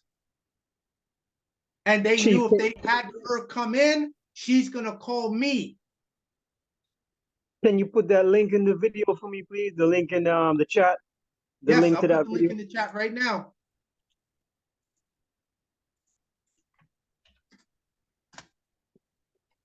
You can also do a link, Missouri versus IRS. Not even, what's his name, Aaron Russo, who did the documentary from Freedom to Fascism, they never got any result like this. So BBC don't say nothing. Elizabeth and her family don't say nothing. The Royal Watchers don't say nothing. The Purists don't say nothing about this picture, which is on my cover for my, whatchamacallit, for OpenSea. This is the picture here. Nobody said, ain't nobody saying nothing. That means they have consented. That's UCC 2-201, paragraph 2. Tacit consent and agreement. It's a fact. It's absolute. So you got to get with the white one. Definitely got to get white. All right, much appreciated. Much appreciated, Chief. Let's see. All right, Harris Rogers 622. Are you there? Anyone else? I'm going to check the chats to make sure I've answered everyone's question.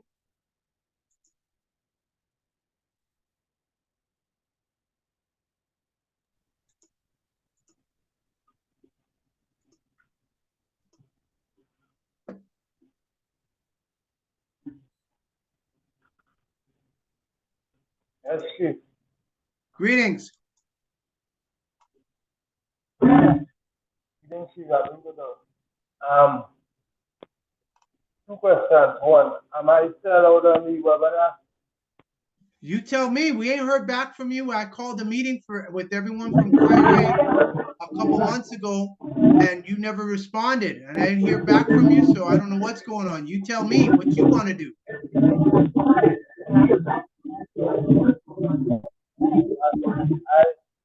Yes, Chief, I was just out of contact to that extent, but I got everything rectified here. And that is one of the questions. And two, I have some contribution for January, February, and this month here. How do I, could you send me the information? I can't hear you. You either move your thing closer, your volume's not good, or you have to put it in the chat. I'm having a difficult time hearing you.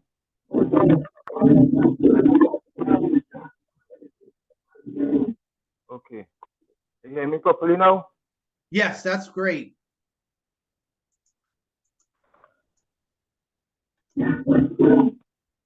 Okay. I have some contribution here for January, February, and this month. Could you send me the information so that I can? You get in touch with Saw. Saw's the one that handles that. So she's the one you're supposed to be getting in touch with.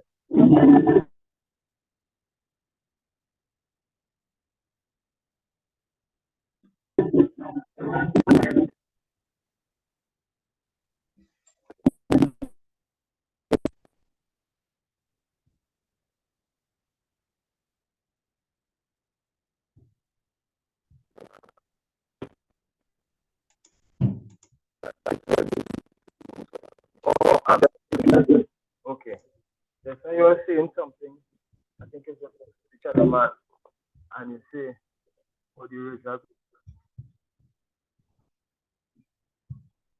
People who are calling the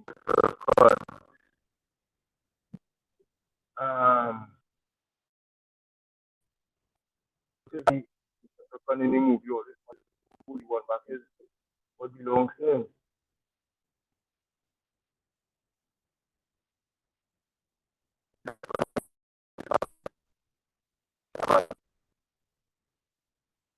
You're breaking up bad. I can't hear you. You're gonna have to put that in the chat. Yeah, put that in the chat.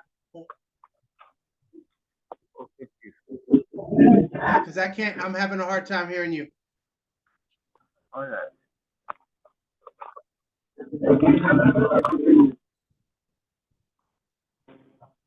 Yeah, communicate on WhatsApp with Saw. Because it's you. You're breaking up. All right, Moon, go ahead.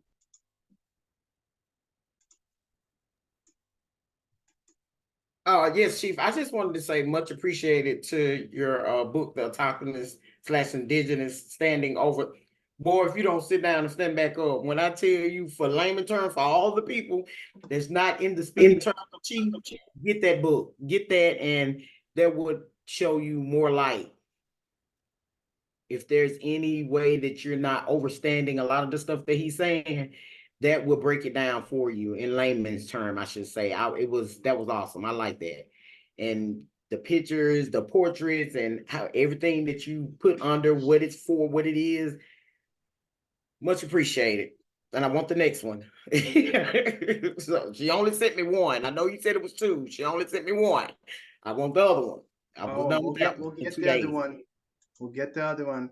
Much appreciated. That's what all I wanted to say. So you guys, it's called Autochthonous Indigenous Standing Over Sovereign Treaties. So get with Saw, and you got something good. Fabulous. All right, so here's the link. Tawahat, much appreciated, Moon. Appreciate that. So here is the actual, I will put this one here. This is the one with the order. For those that don't have it, this is the one from Mazari versus IRS with the jury verdict. Not the jury verdict. This is the judge granting the order to dismiss for lack of jurisdiction.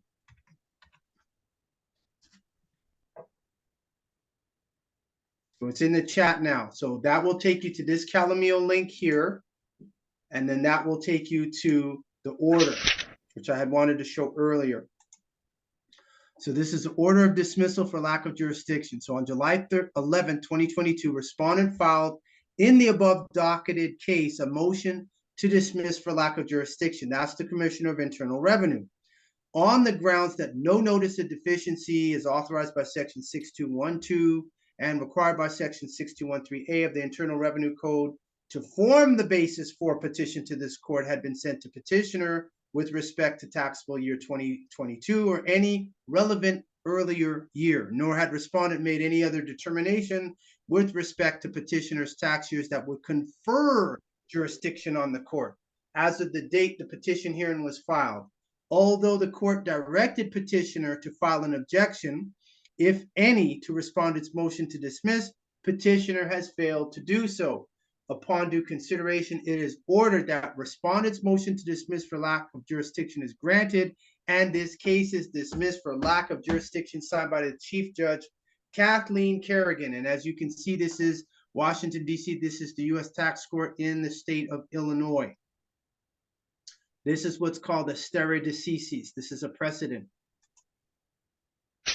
And this was my picture of it, of the order. And then this is the actual order here.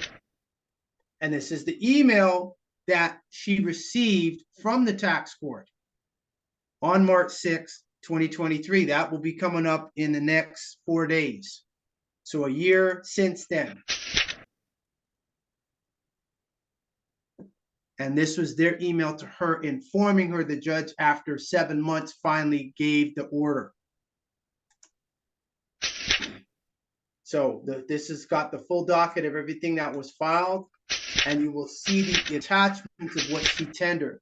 Her statutory declaration, this is her statutory claim, and then her statutory declaration, which is here, that she did on September 10th, 2021. Now that's 3 years ago, and her statutory declaration. And what do we see here? Planetary notice of active claim. Docket number 6, this is filed with my active claim here, and then on here, planetary notice and planetary notice of active claim published on Facebook, and the statement that she abdicated her throne. So when she opened Parliament on 2019, back on October 16th, and the page was holding the crown and they didn't put it on her head, that was to confess that she knows she can't wear it. And for those that's in the UK that's still on, that's where I had made the statement when some people from the UK were telling, you need to come over and get the crown, they're gonna put it on Charles' head. I said, I don't have to. I have full possession under UCC 9-609. I don't have to have physical possession. And what happened? I said to them, if he puts it on his head, I'm telling you right now, he's cursed. Him and all of them is cursed. Now what's going on? Charles out. Kate, what's your name? Camilla out. William out. Middleton, they said she missing. Harry came back, and William's blocking him. So it's clear that is not, there's nothing royal about them. After what I just spoke in the let's set the record straight, this is how we ensure our whiteness. And you put that in their face. I know they're not from another planet, that they are from another planet. They're not from here, and that they're Palladian, Aldebaran, etc. Plus, the other one who's honest was who? Rudolph in Germany, the tall white alien that said he's from another planet. Yeah. Plus, let's not forget Clark McClellan, the NASA astronaut that said he is a celestial and that the planet belongs to, quote unquote, the black people are the original owners. So therefore, you got to get white in commerce to claim the planet back. Everything else is secondary. And you got to live it, and you have to emanate that white energy from within coming out through yourselves. Anything other than that, forget it. You're not going to accomplish nothing. Because when I ask people to show what they've proven, well, okay, let me see what your work, let me see what you've done. 10 times out of 10, they can't show nothing.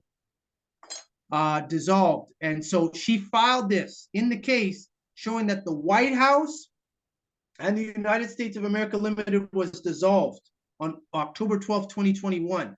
So they know the U.S. is a corporation that was dissolved, and they went and messed around and re-registered it now in London. And London is where the Rothschilds are located. London is its own city-state. So I've already done my communication to inform them that the claims were out there before that still have not been settled. And there will be other autochthons coming behind me that will be doing the same thing.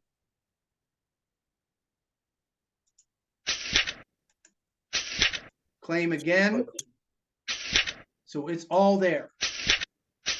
So, like I said, you got to beat what I've done. You got to trump what I've, no pun intended, but you're going to have to do better than what I'm doing. And right now I'm looking down and saying, I ain't seeing none of that.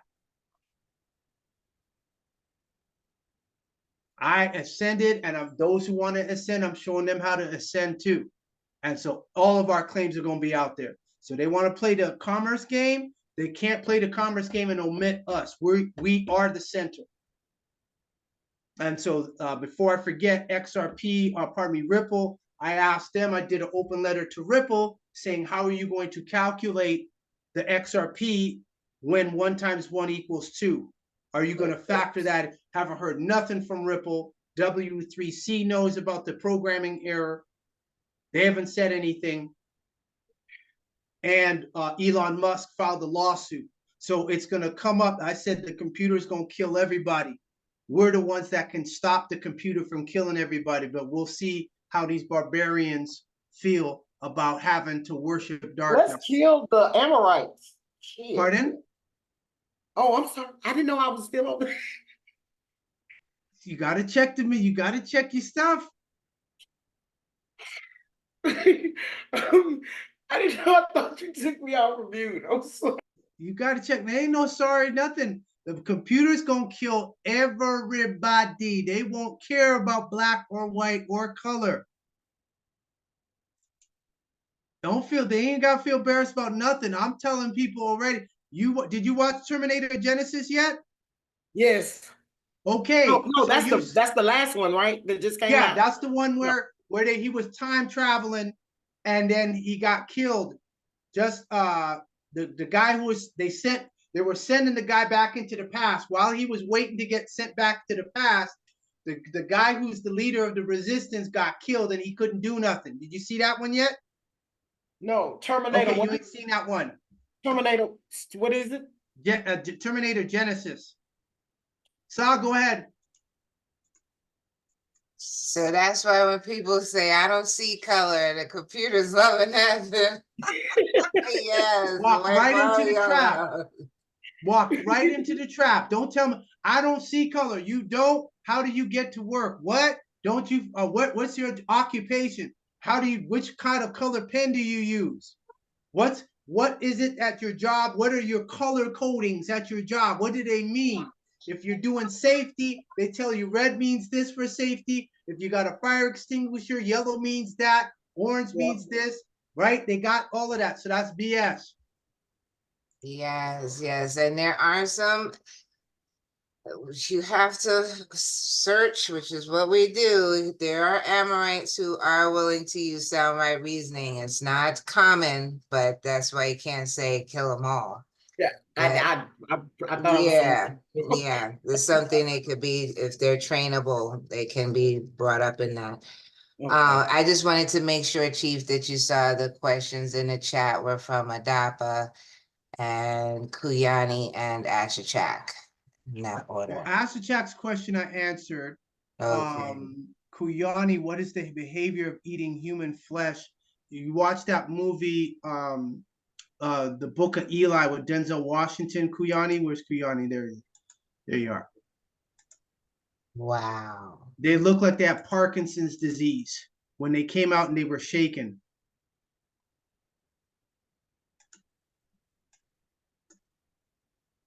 Yeah, go ahead, turn your mic on, Kuyani.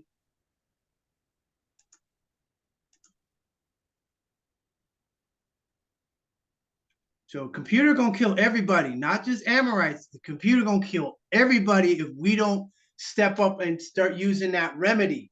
It's not gonna care. It's not gonna single. It's gonna say human. When you watch The Matrix, Moon, you saw The Matrix. You seen all the Matrix movies, right? Oh, white. And what did Agent Smith say? He said, "You humans go to a place, drain all the resources, and then you move on to another place." He said, "You're not really mammals." He said, "Every mammal on this planet establishes an equilibrium with its surrounding environment, but you humans do not. You go to an area, bleed it of all its resources, and go to another area." He said, "There is only one life form on this planet that follows the same pattern, a virus."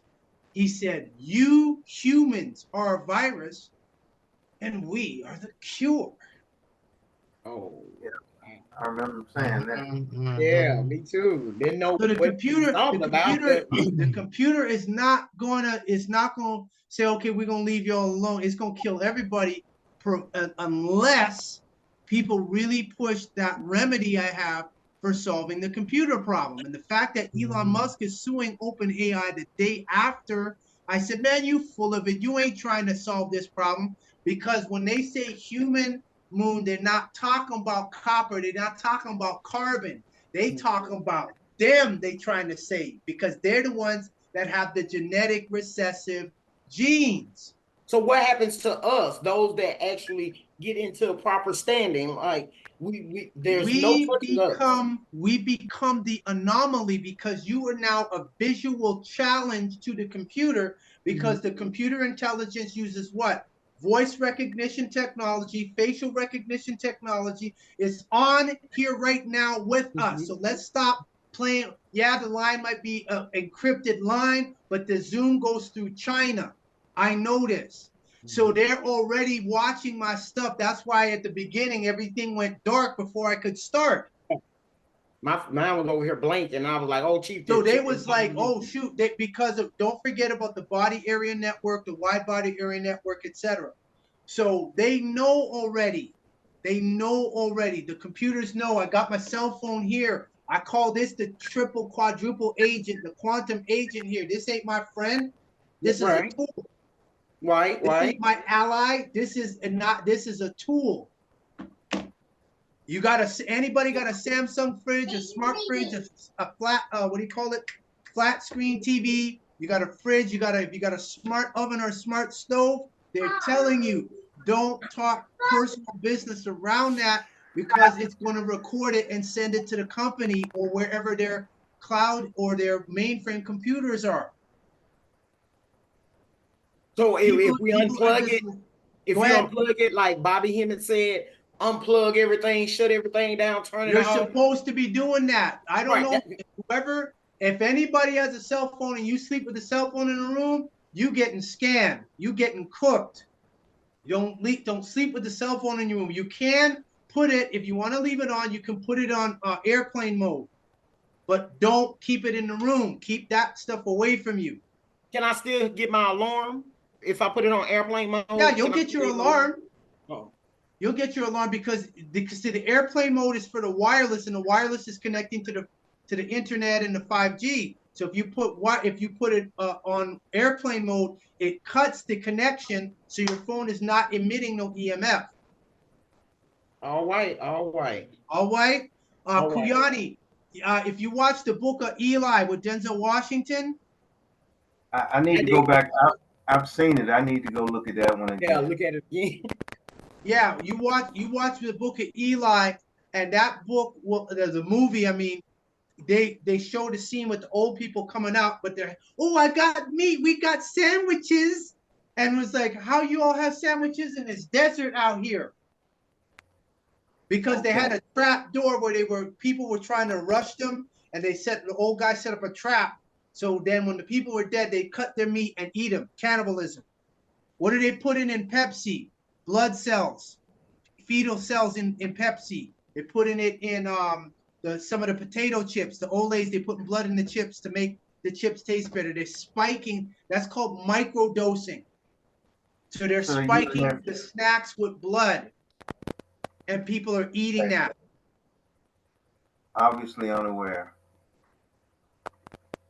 Okay.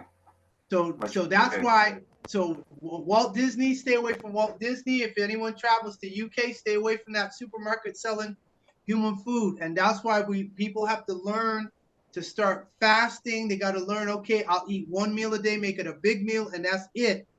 Because they want to starve people. They want to starve people. Yeah. So if you got land, start learning to grow. We're talking about, they do have a system where you can do what's called vertical gardening indoors. So you can grow plants and vegetables inside. So you look up vertical gardening. I will do that. All right, much appreciated. Much appreciated, my coup. White, and I think that should be it. I don't see any other question. All right, so oh, Adapa, yes, go ahead, Adapa.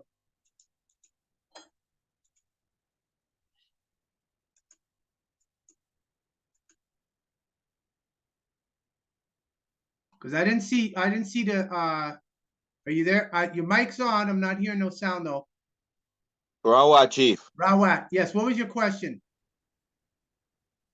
My question was why would the Rockefeller funded educational system in 1908 AD would remove ether from the periodic table of elements? That would be my question. Yes, to remove ether, because that puts it on the other side of hydrogen. That would show you have a connection. There's another world outside of H1. Because when you go on the other side of hydrogen, you get into ether. That shows there's another world, because you know about the visible light spectrum. And whether you go hot or cold, you're going to hit darkness on either side of those temperatures. You're going to get to a certain level where you're going to get into darkness.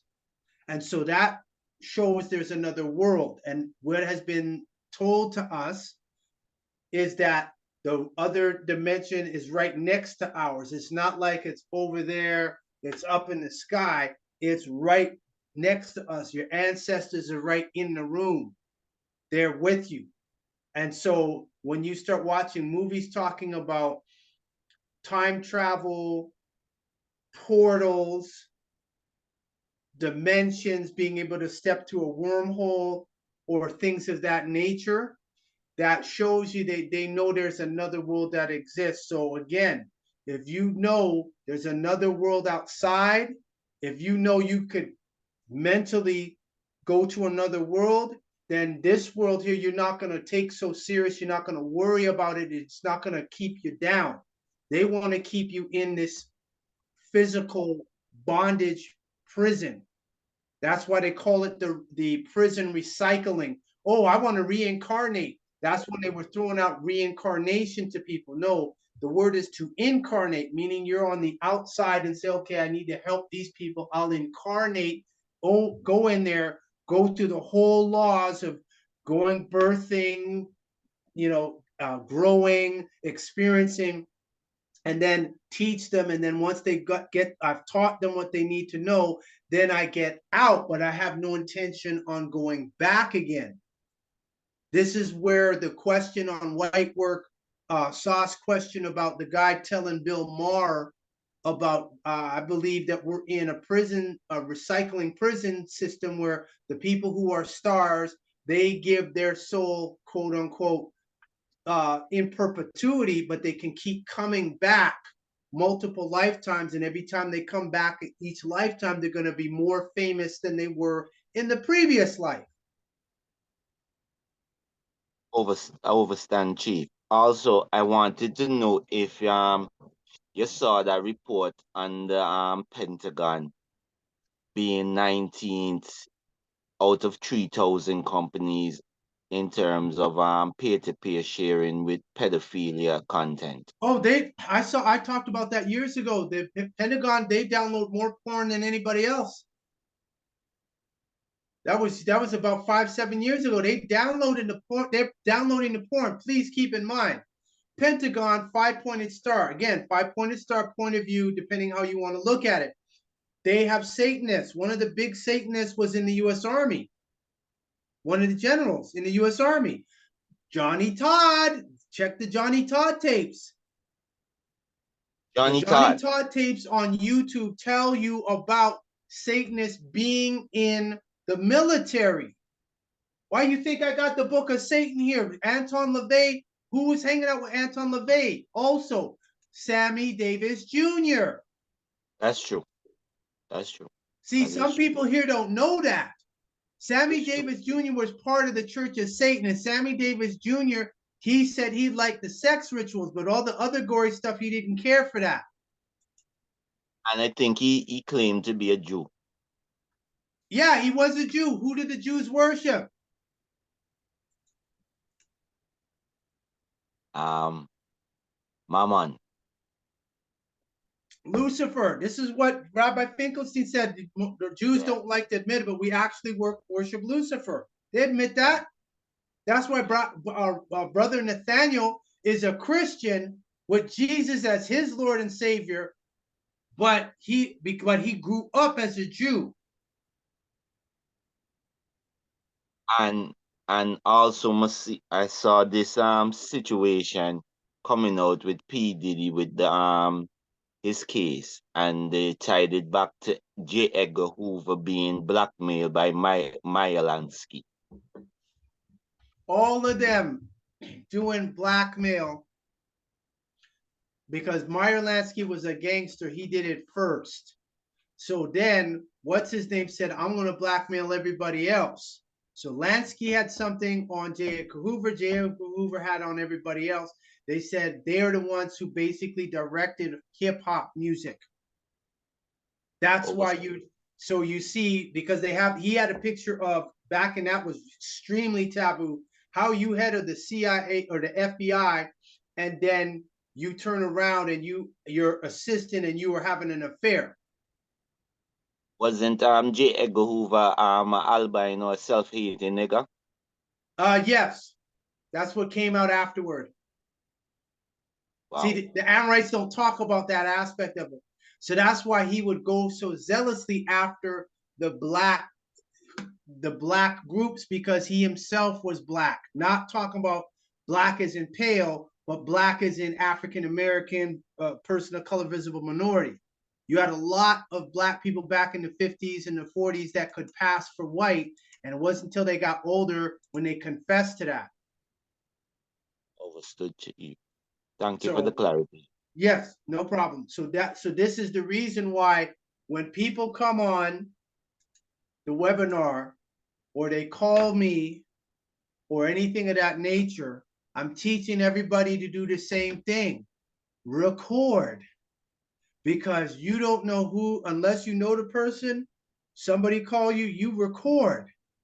We ain't got the time for that stuff. And if somebody, oh, I spoke with him and I said such and such, and they lie on you, now you got the audio recording to prove that.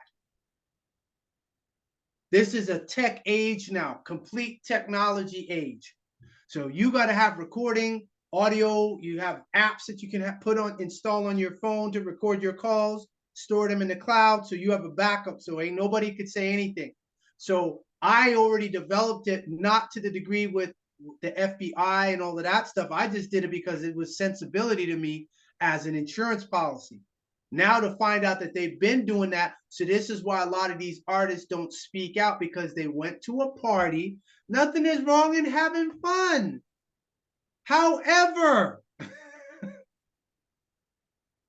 you have to now realize when you go to these parties, this industry parties, the rich people, when you go to these events, you got to be on your P's and Q's. You got to have that privacy, not that thing like what Puff Daddy went and admitted to while Kevin Hart was streaming, him and Usher fighting over Frosted Flakes. We used to wake up to get, oh man, cut, oh shoot, snap, right? Cut that. Dude, you already done said that.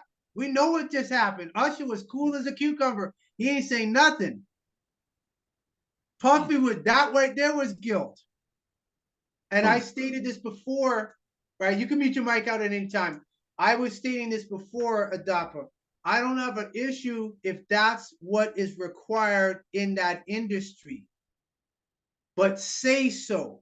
Don't say, if you work hard and you do this and you can make it up. Yes, if you work hard, yes, you can make it.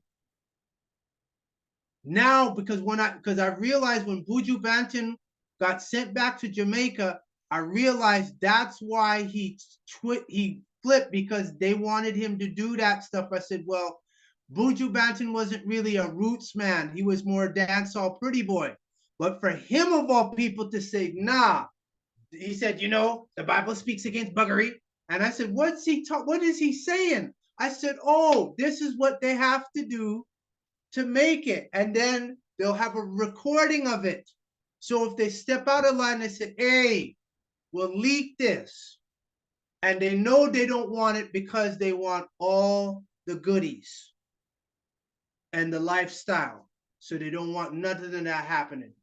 So this is why we have to do that. And as another thing, we have to, I emphasize, you got to do the heka. You have to do the magic. I don't care if you're doing Vodun, Santeria, Kimbanda, Umbanda, but you have to do that with what's coming up in this future. We need that etheric cord connection to guide us through stuff that we cannot see materializing, that they've planned out. Okay, have them on this. Okay, yeah, we're going to have that train come and hit them at this, such a, and then all of a sudden the etheric realm will say, you know what, just stop here for a second and go check this shop out over here. Or you're in some place and the elevator freezes and you're just sitting there in the elevator, or you're coming down the elevator stop. That was the ancestors protecting you, because if you would have went down, you would have got into an accident. So the machinations and the motion adapa going in the universe, we don't know how things are going to hit, collide, etc. Your ancestors, the Nitu, will notice, and sometimes we will get delays, but the delays are for our benefit. All right.